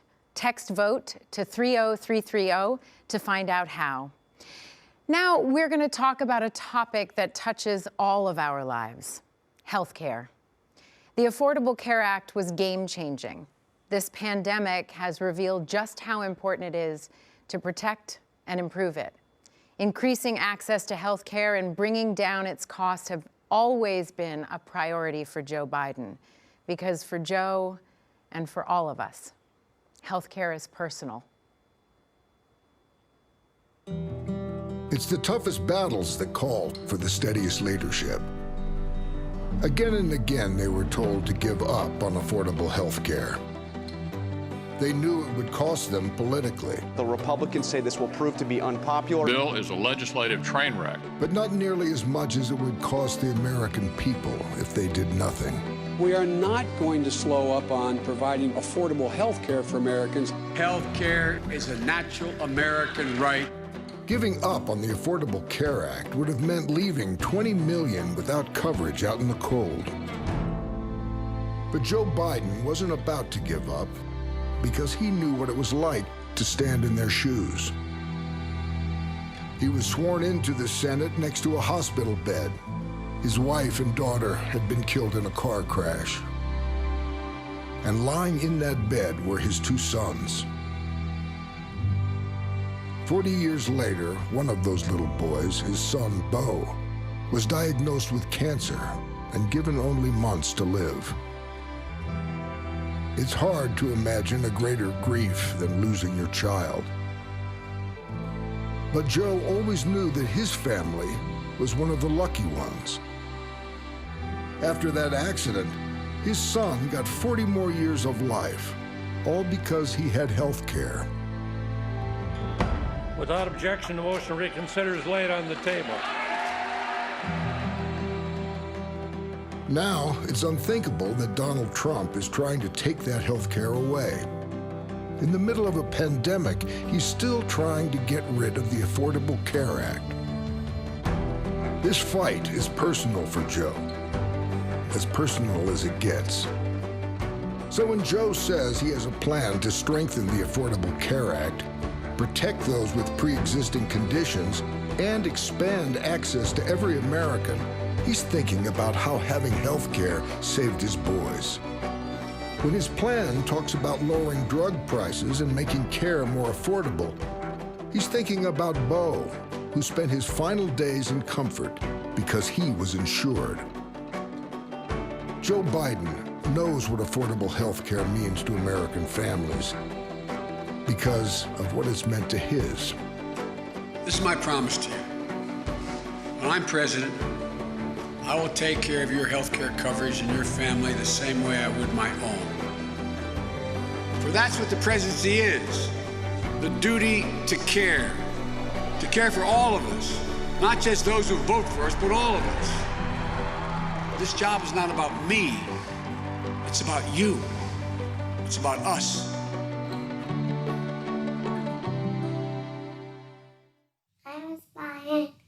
How are you, you handsome boy? He was born in 15 and with a heart condition, known as transposition of the greater arteries, and ended up requiring a transplant. And thankfully, the ACA had already taken effect. But now that's something that we think about all the time, especially with his coverage, the potential of coverage maxes. And his initial hospital stay was over $3 million that was billed back to the insurance. I remember thinking as Bo lay dying in bed, and we'd lie in bed with him, his brother and I and his sister, and thinking to myself, what in God's name would I do if the doctor walked in and said, I'm sorry, you've outrun your insurance, you've reached your cap, suffer the last few months of your life on your own. I came from a part of the country, rural Missouri, where basically everybody was a Republican and I was a Republican. And I lost my voice. And we put off going to the doctor because we didn't have health insurance. When we finally got into somebody that could take a look at my throat, they said, wow, you've got cancer. It was stage 4, the worst kind of cancer you can have. My wife applied for insurance through the Affordable Care Act. And my coverage began on April 1st in 2012. And that same day, they started my chemo and radiation, and it saved my life. I'm here today. Generally speaking, as a church, you're concerned about people spiritually, but you're also concerned about other areas of their life. And that includes their physical or physiological well-being, because the Bible talks about all of us. But there are people in our country, and in fact, people in my church that can't take advantage of it because they don't have good health care. That's pretty discouraging to me, and that's pretty discouraging to them. Because of the myasthenia gravis and the fact that it's a very rare disease, a lot of our medications we have to fight for. And before the ACA, we worried about our medications. We worried about the pre-existing conditions for our children. We worried about age and the cap, because having that cost of the medications, we would have reached that $1 million cap in no time. But once the ACA passed, we no longer had that cap of the $1 million. The fear that you all live in, understandably, if somehow tomorrow they said no insurance, you're not covered, is just devastating. Hey, Laura, how you doing? Yes, again. How you doing? Well, you beat Hodgkin's lymphoma. God love you. But during it all, Trump was trying to rip away your coverage. The day you got your first chemo, Republicans voted to gut the ACA. I can't imagine what it must have been like going to sleep at night wondering what to do. Ever since I was diagnosed, every night I'd go to bed concerned about what news I would get in the morning. And even today, they're still trying to take away our health care, even during a pandemic. Look, we're going to make sure we don't lose that ACA. We're going to provide a Medicare-like option as a public option. And any state where there is if you qualify for Medicaid and the state hasn't provided it, you'd automatically be enrolled. I'm going to protect you like I tried to protect my own family. And I promise you that.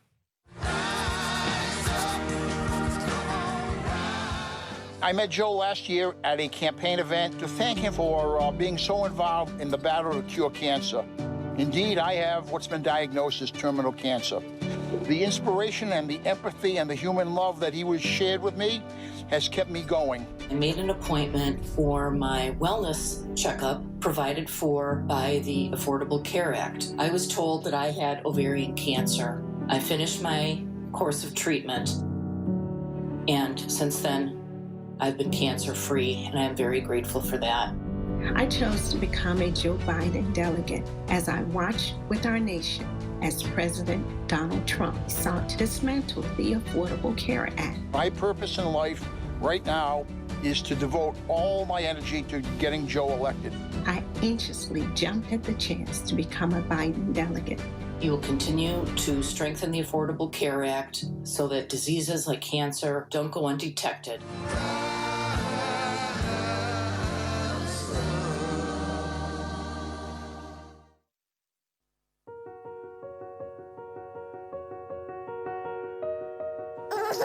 Hey Carl, it's me, Dad. By the time you're watching this, you will have grown up to be strong and courageous, but I don't know how much longer I'll be around for you. I was diagnosed with ALS today, which is a deadly, debilitating disease. After I was diagnosed, the president passed a tax bill that put my health care at risk. So I went to Washington, D.C. My next guest made headlines when he confronted a Republican senator on an airplane. You can be an American hero. I wanted to help create a better country for you to live in. Democracy is beautiful! Democracy is beautiful! All that matters to me is to make you proud, because I'm already so proud of you.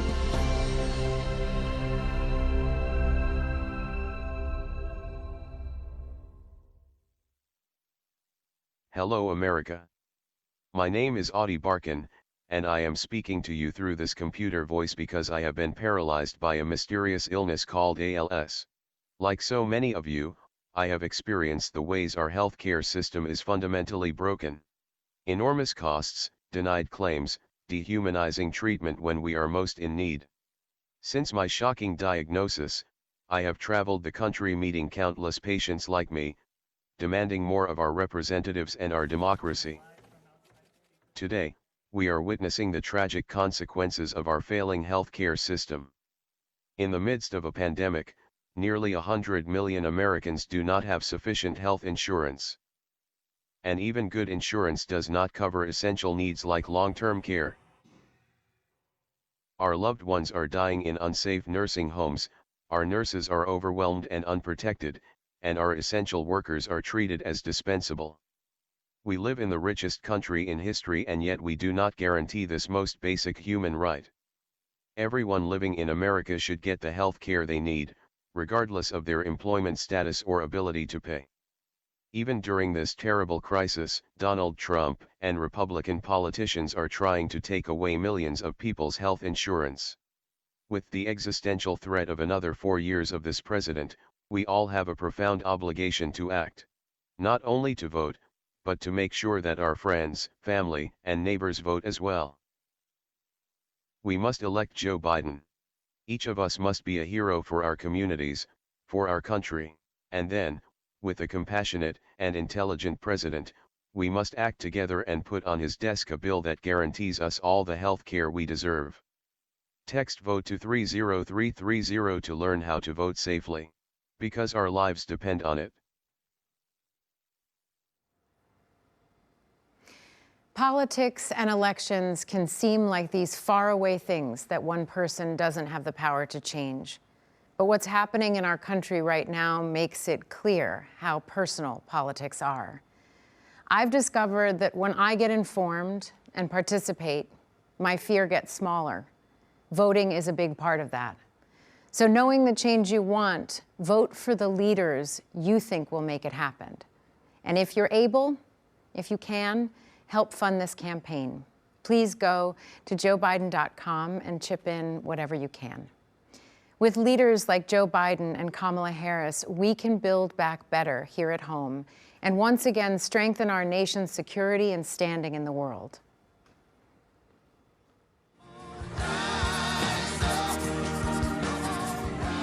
My name is DeMarcus Gilliard. I'm 34 years old, and I currently live in Los Angeles, California. I'm a 2009 graduate of the U.S. Naval Academy in Annapolis, and I served on active duty in the Marine Corps as an officer for 6 years. I took an oath to support, uphold, and defend the Constitution of the United States of America, and I know that Joe Biden, in his years of public service, took a similar oath, and he understands the sacrifice of the men and women in uniform who are overseas right now fighting for the ideals of this nation, that liberty and justice can be extended to all people.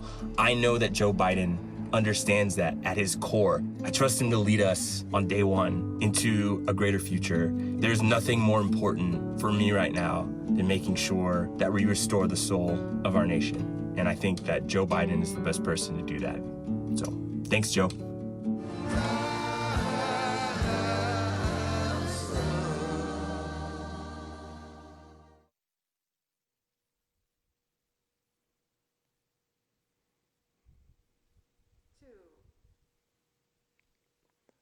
Hi, I'm John Kerry. For the 8 years of the Obama-Biden administration, we led by example. We eliminated the threat of an Iran with a nuclear weapon. We built a 68-nation coalition to destroy ISIS. We forged a 195-nation agreement to attack climate change. We stopped Ebola before it became a pandemic. Donald Trump inherited a growing economy and a more peaceful world. And like everything else he inherited, he bankrupted it. When this president goes overseas, it isn't a goodwill mission, it's a blooper reel. He breaks up with our allies and writes love letters to dictators. America deserves a president who is looked up to, not laughed at. Donald Trump pretends Russia didn't attack our elections, and now he does nothing about Russia putting a bounty on our troops. So he won't defend our country, he doesn't know how to defend our troops. The only person he's interested in defending is himself. This is the bottom line.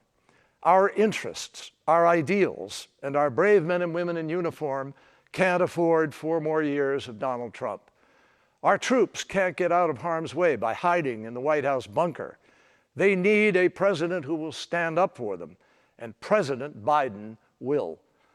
Joe's moral compass has always pointed in the right direction, from the fight to break the back of apartheid to the struggle to wake up the world to genocide in the Balkans.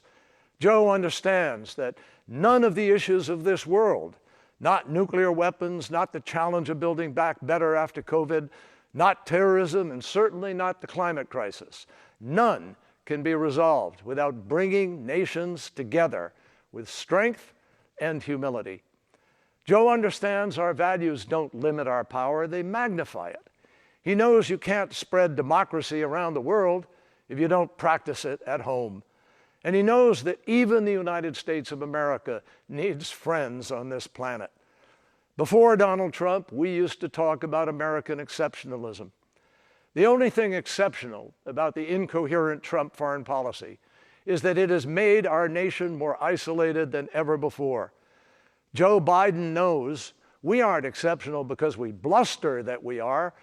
We are exceptional because we do exceptional things. On June 6, 1944, young Americans gave their lives on the beaches of Normandy to liberate the world from tyranny. Out of the ashes of that war, we made peace and rebuilt the world. That was and remains exceptional. It is the opposite of everything Donald Trump stands for. This moment is a fight for the security of America and the world. Only Joe Biden can make America lead like America again. If you agree, text JOIN to 30330. Thank you. In the Situation Room, presidents make decisions of war and peace. So when Joe Biden walks into the Situation Room, first and foremost in his mind is, how will my decision impact the lives of the American people? He is experienced. He has made the tough calls. He's got courage. He's got tremendous courage, character, judgment, and he can be tough. I witnessed it close up. Joe Biden is decisive and well prepared for any issue. There's no one more qualified than Joe Biden to be sitting at the head of the table in this Situation Room making decisions for this country. Having sent his son to war, I don't think anyone can be more ready than Vice President Biden. He knows exactly what's at stake when he sends our troops overseas. Biden understands how important it is to have allies standing together with us. They are force multipliers. Joe Biden has a unique ability to connect with people. He knows the leaders, and he's dealt with them for years, knows what makes them tick. They trust him, they trust his judgment, and they know that his word is good. I know that Biden's personal diplomacy will save American lives. To build these relationships takes decades, and to tear them down, all it takes is a tweet. Thanks to Donald Trump, our adversaries are stronger and bolder. Donald Trump has had a love fest with dictators, including China and Russia. He hasn't been standing up to them at all.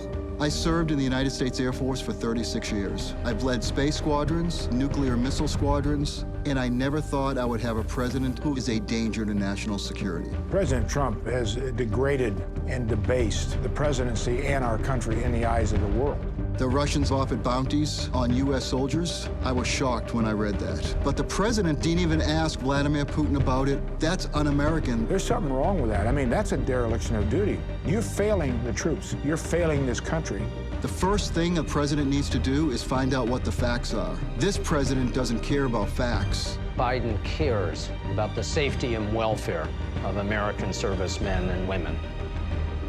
Our military had a policy to maintain our presence in Syria. We actually came to the aid of the Kurds against ISIS, and we helped stop the advance. President Trump told us to simply abandon the Kurds.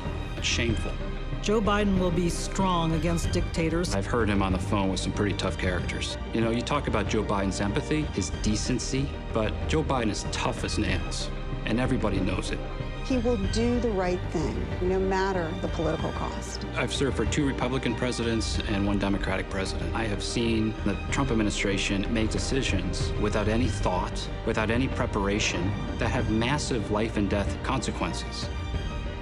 At one of the most defining times in the history of the world, Joe Biden is uniquely qualified to be president of the United States. If you want a strong America, you want Joe Biden.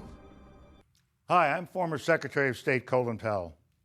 100 years ago, a young immigrant left a dirt farm in Jamaica and set out for America. 3 years later, a ship pulled into New York Harbor, and a young Jamaican woman gazed up at the Statue of Liberty for the first time. They became my parents, and they inspired me to finish college and join the Army. This began a journey of service that would take me from basic training to combat in Vietnam, up the ranks to serve as Chairman of the Joint Chiefs of Staff and Secretary of State. The values I learned growing up in the South Bronx and serving in uniform were the same values that Joe Biden's parents instilled in him in Scranton, Pennsylvania. I support Joe Biden for the presidency of the United States because those values still define him, and we need to restore those values to the White House. Our country needs a commander-in-chief who takes care of our troops in the same way he would his own family.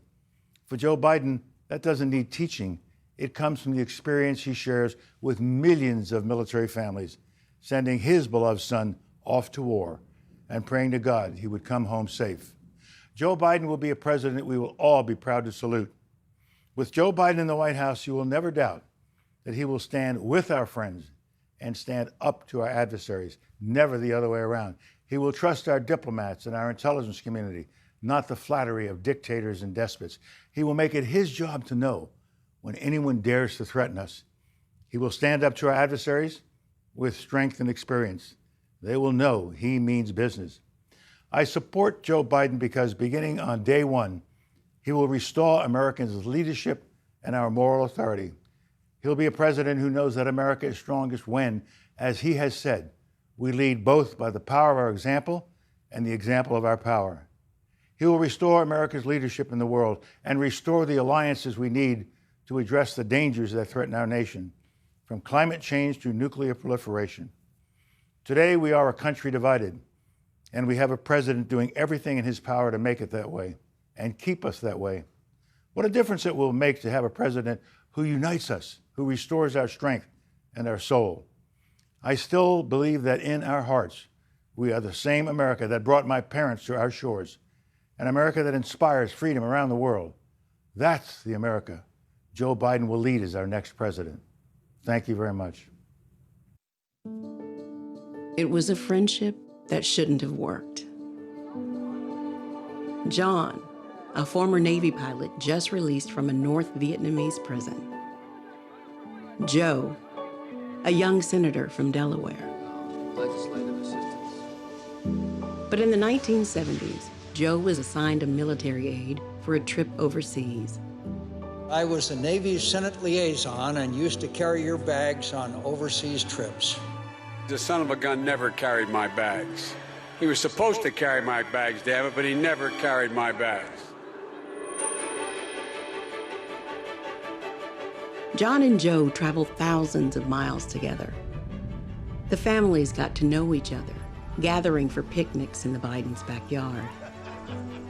They would just sit and joke. It was like a comedy show sometimes to watch the two of them. But when John was elected to the Senate as a Republican from Arizona, they found themselves on opposing sides. We're in different parties. We hold different views on many issues. They'd be going at it on the floor, and you'd think, oh, these guys must really, really, really dislike each other. And they'd be having dinner that night together.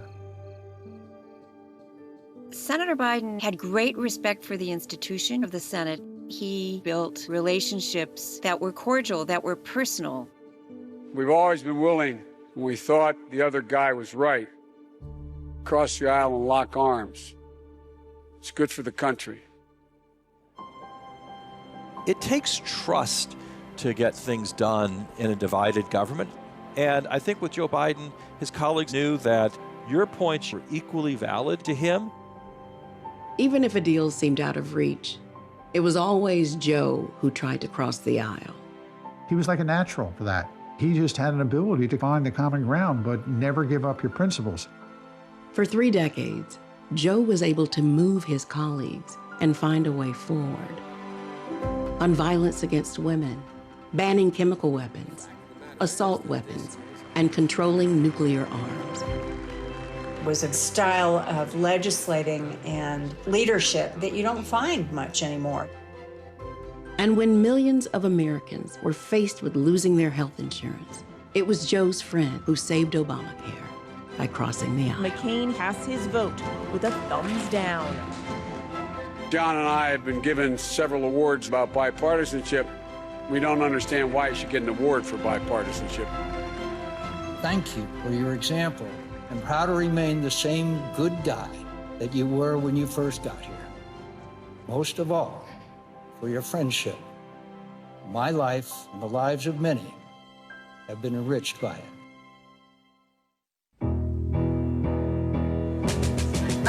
Love it. Good day, sunshine. Good day, sunshine. I have a rule that I never think of anything negative when I'm running. And when the sun is out, When I set my mind to something, I find a way to get it done. She is so damn tough and loyal. When I met Jill, I knew. My brother said, there's this woman, you'll really like her, Joe. So I gave her a call, and she had a date that night. You said, do you think you could break your date? Oh, that's right. And what'd you do? Well, I called and told the guy that I had a friend in from out of town and went out with Joe. I was 30, and I was a senator, and I was a widower. Several years earlier, a tractor trailer broadside my wife and 3 children. My wife was killed, and my daughter was killed. I wasn't big on the whole date scene thing. But when I met Jill, I fell in love with her when I saw her. I've got sunshine on a cloudy day. He said, I'd really like to see you again. So he's looking at his calendar and he's, oh, Thursday. No, I'm really busy. No, I'm busy Friday. How about tomorrow? And I thought, buddy, you just blew your cover. She's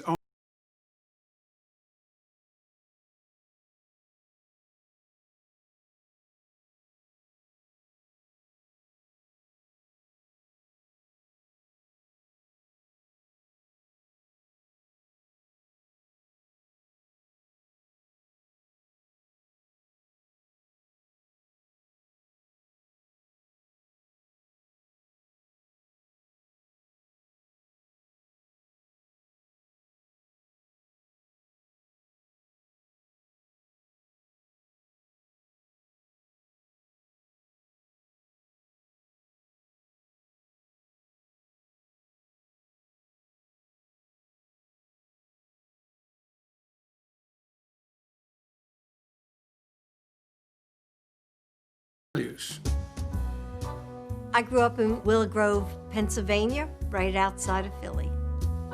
My mom was English, Scottish, and my dad was Italian. My grandmother made the homemade noodles that would hang, and she'd be drying her noodles. They're a very close family. She's the eldest of 5 girls. She's kind of like the godmother of all of us. I think we've all seen the feistiness in her. There was a bully in my school.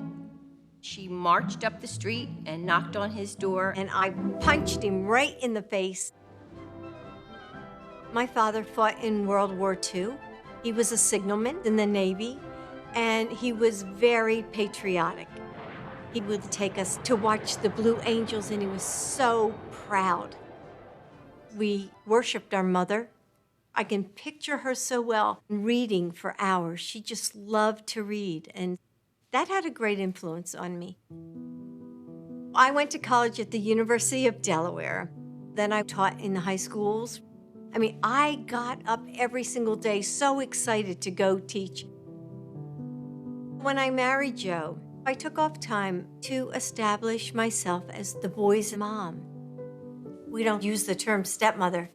Bo and Hunt said, no, we have a mom and a mommy. Our mommy died. This is our mom.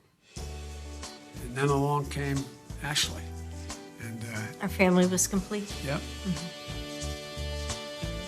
When I was growing up, Mom was fun. The headbutting started when I was a teenager. There was some conflicts. She dealt with it by taking up running. She started to basically run marathons. I never, ever doubted that anything she set her mind to, she could do. I got to hand her her doctorate degree in education at the University of Delaware. You have. That's all you gotta do. Well, let's turn it positive, so you will pass it. I would say she's not your average grandmother. Yeah. She, she's the grandmother who wakes you up at like 5 a.m. on Christmas Eve to go soul cycling. Yeah, So, literally. We have a lot of stories. yeah, she's a prankster. She's Yeah. very mischievous.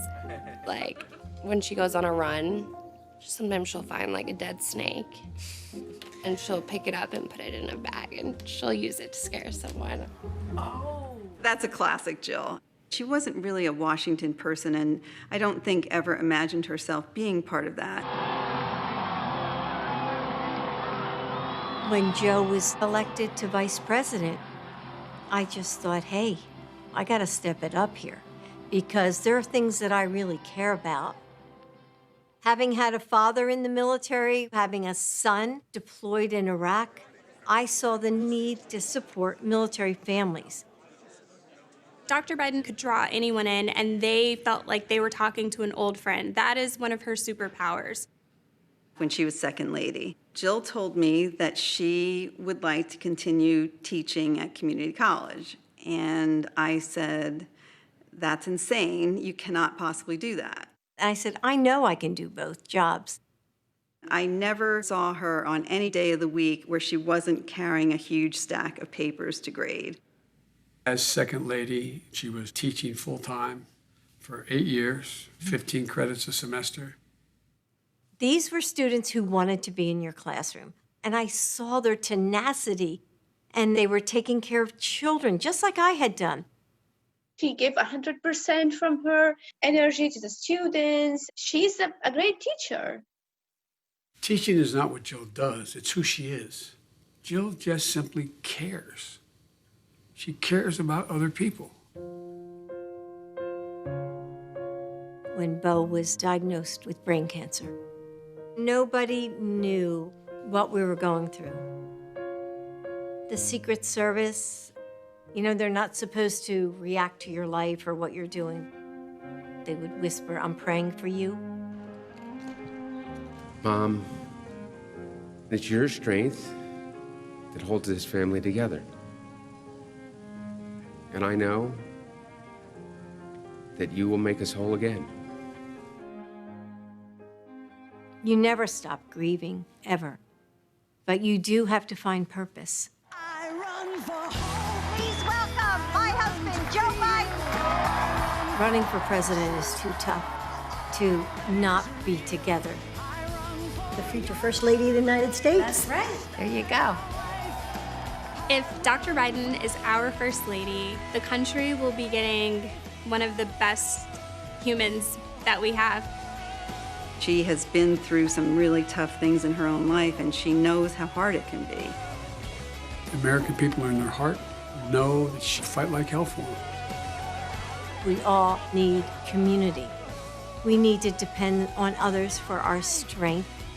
All American families, we all need each other.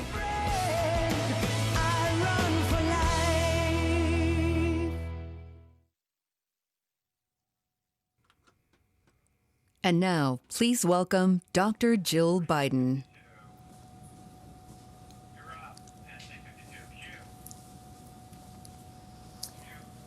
I have always loved the sounds of a classroom, the quiet that sparks with possibility just before students shuffle in, the murmur of ideas bouncing back and forth as we explore the world together, the laughter and tiny moments of surprise you find in materials you've taught 1,000,000 times. When I taught English here at Brandywine High School, I would spend my summer preparing for the school year about to start, filled with anticipation. But this quiet is heavy. You can hear the anxiety that echoes down empty hallways. There's no scent of new notebooks or freshly waxed floors. The rooms are dark as the bright young faces that should fill them are now confined to boxes on a computer screen. I hear it from so many of you. The frustration of parents juggling work while they support their children's learning, or are afraid that their kids might get sick from school. The concern of every person working without enough protection. The despair in the lines that stretch out before food banks. And the indescribable sorrow that follows every lonely last breath when the ventilators turn off. As a mother and a grandmother, as an American, I am heartbroken by the magnitude of this loss, by the failure to protect our communities, by every precious and irreplaceable life gone. Like so many of you, I'm left asking, how do I keep my family safe? You know, motherhood came to me in a way I never expected. I fell in love with a man and 2 little boys standing in the wreckage of unthinkable loss, mourning a wife and mother, a daughter and sister. I never imagined at the age of 26 I would be asking myself, how do you make a broken family whole? Still, Joe always told the boys, Mommy sent Jill to us, and how could I argue with her? And so we figured it out together in those big moments that would go by too fast, Thanksgivings and state championships, birthdays and weddings, in the mundane ones that we didn't even know were shaping our lives, reading stories piled on the couch, rowdy Sunday dinners and silly arguments, listening to the faint sounds of laughter that would float downstairs as Joe put the kids to bed every night, while I studied for grad school or graded papers under the pale yellow kitchen lamp, the dinner dishes waiting in the sink.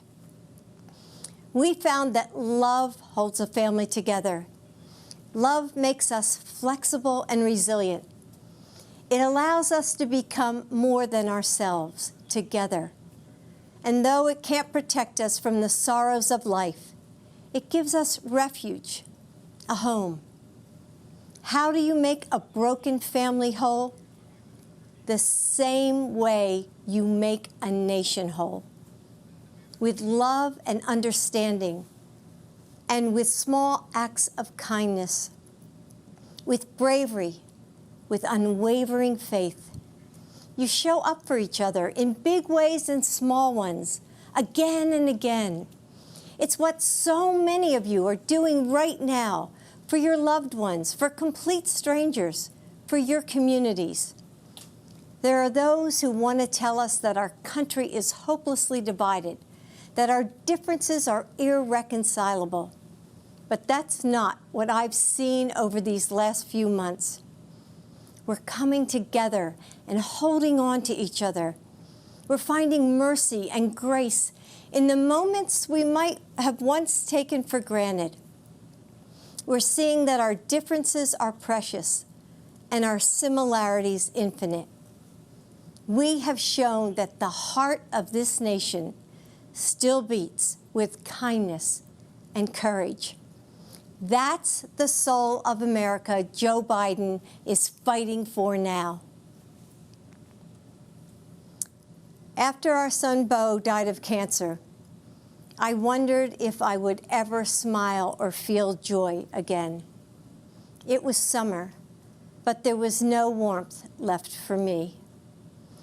4 days after Beau's funeral, I watched Joe shave and put on his suit. I saw him steel himself in the mirror, take a breath, put his shoulders back, and walk out into a world empty of our son. He went back to work. That's just who he is. There are times when I couldn't even imagine how he did it, how he put one foot in front of the other and kept going. But I've always understood why he did it. For the daughter who convinces her mom to finally get a breast cancer screening and misses work to drive her to the clinic. For the community college student who has faced homelessness and survived abuse, but finds the grit to finish her degree and make a good life for her kids. For the little boy whose mom is serving as a Marine in Iraq, who puts on a brave face in his video call and doesn't complain when the only thing he wants for his birthday is to be with her. For all those people Joe gives his personal phone number to at rope lines and events, the ones he talks to for hours after dinner, helping them smile through their loss, letting them know that they aren't alone. He does it for you. Joe's purpose has always driven him forward. His strength of will is unstoppable, and his faith is unshakable, because it's not in politicians or political parties or even in himself. It's in the providence of God. His faith is in you, in us. Yes, so many classrooms are quiet right now. The playgrounds are still. But if you listen closely, you can hear the sparks of change in the air. Across this country, educators, parents, first responders, Americans of all walks of life are putting their shoulders back, fighting for each other. We haven't given up. We just need leadership worthy of our nation, worthy of you, honest leadership to bring us back together, to recover from this pandemic and prepare for whatever else is next. Leadership to reimagine what our nation will be. That's Joe. He and Kamala will work as hard as you do every day to make this nation better. And if I have the honor of serving as your First Lady, I will too. And with Joe as president, these classrooms will ring out with laughter and possibility once again. The burdens we carry are heavy, and we need someone with strong shoulders. I know that if we entrust this nation to Joe, he will do for your family what he did for ours. Bring us together and make us whole. Carry us forward in our time of need. Keep the promise of America for all of us. Great job. God, I love you. How are you? Hey, everyone. I'm Jill Biden's husband. As you heard tonight, excuse me, you can see why she's the love of my life, the rock of our family. She never gives herself much credit, But the truth is, she's the strongest person I know. She's a backbone like a ramrod. She loves fiercely, cares deeply. Nothing stops her when she sets her mind to getting something right. And you know, for all of you out there across the country, just think of your favorite educator who gave you the confidence to believe in yourself. That's the kind of first lady this Jill Biden will be. God love you. So go to Joe Biden.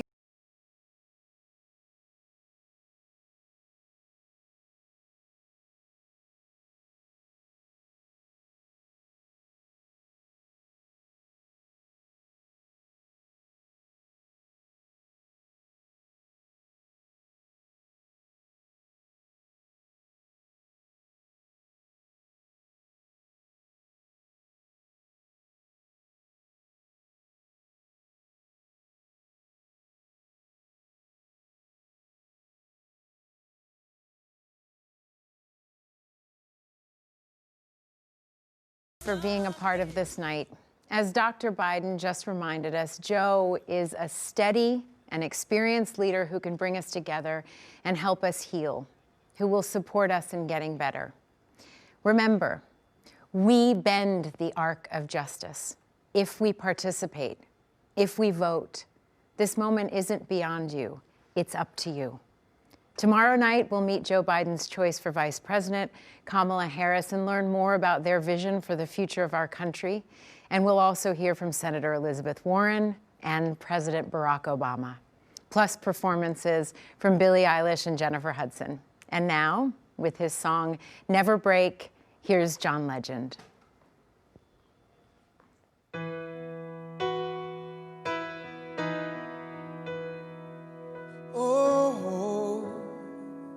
Yeah, we got a good thing, babe. Whenever life is hard, we'll never lose our way, 'cause we both know who we are. Who knows about tomorrow? We don't know what's in the stars. I just know I'll always follow the light in your heart. So I'm not worried about us, and I've never been. We know how the story ends. We will never break. We will never break. Build on a foundation strong enough to stay. We will never break. As the water rises and the mountains shake, our love will remain. We will never, no, no, never. We will never, no, no, never. We will never, no, never. We will never, no.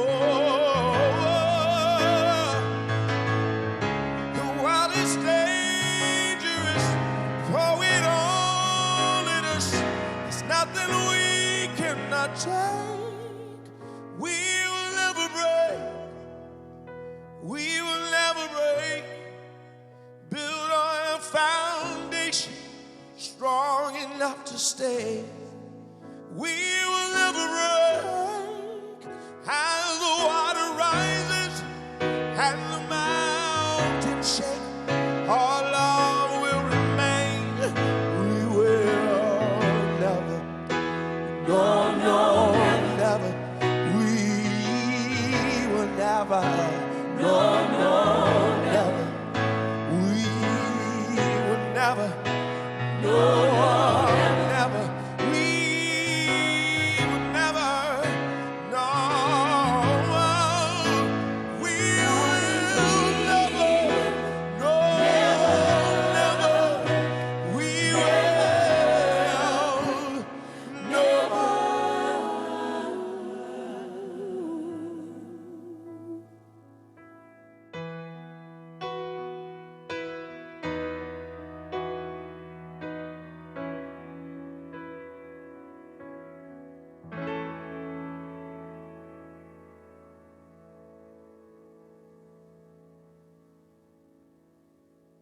Tonight is all about leadership. We will work to meet our extraordinary challenges because progress is made by the hopeful, not the cynical. And we will do that work together because movements are built by the many, not the few. Faced with a president of cowardice, Joe Biden is a man of proven courage. He will restore our moral compass by confronting our challenges, not by hiding from them or undermining our elections to keep his job. We need a president who respects our laws and the privilege of public service, who reflects our values and cares about our people. In this job interview, the difference is stark. You know what Donald Trump will do with 4 more years. Blame, bully, and belittle. And you know what Joe Biden will do. Build back better. Joe understands our values don't limit our power, they magnify it. He knows you can't spread democracy around the world if you don't practice it at home. Joe Biden will be a president we will all be proud to salute. I know that if we entrust this nation to Joe, he will do for your family what he did for ours. Bring us together and make us whole. Carry us forward in our time of need. Keep the promise of America for all of us. I'm Mary Ann Buddy, Bishop of the Episcopal Diocese of Washington, D.C., and I'm honored to offer the benediction tonight. Hear these words from pastor, civil rights leader, and peace activist William Sloane Coffin. May God give you the grace never to sell yourself short, grace to do something big for something good, grace to remember that the world is too dangerous now for anything but truth, and too small for anything but love. And now may the blessing of God, the source of all goodness, truth, and love, inspire you, inspire us all to realize Dr. King's dream of the beloved community, Congressman Lewis's dream of a just society, President Lincoln's dream of a more perfect union in this country, in our time. Amen. Delegates and distinguished guests, having concluded this evening's convention program, we will stand in recess until tomorrow evening.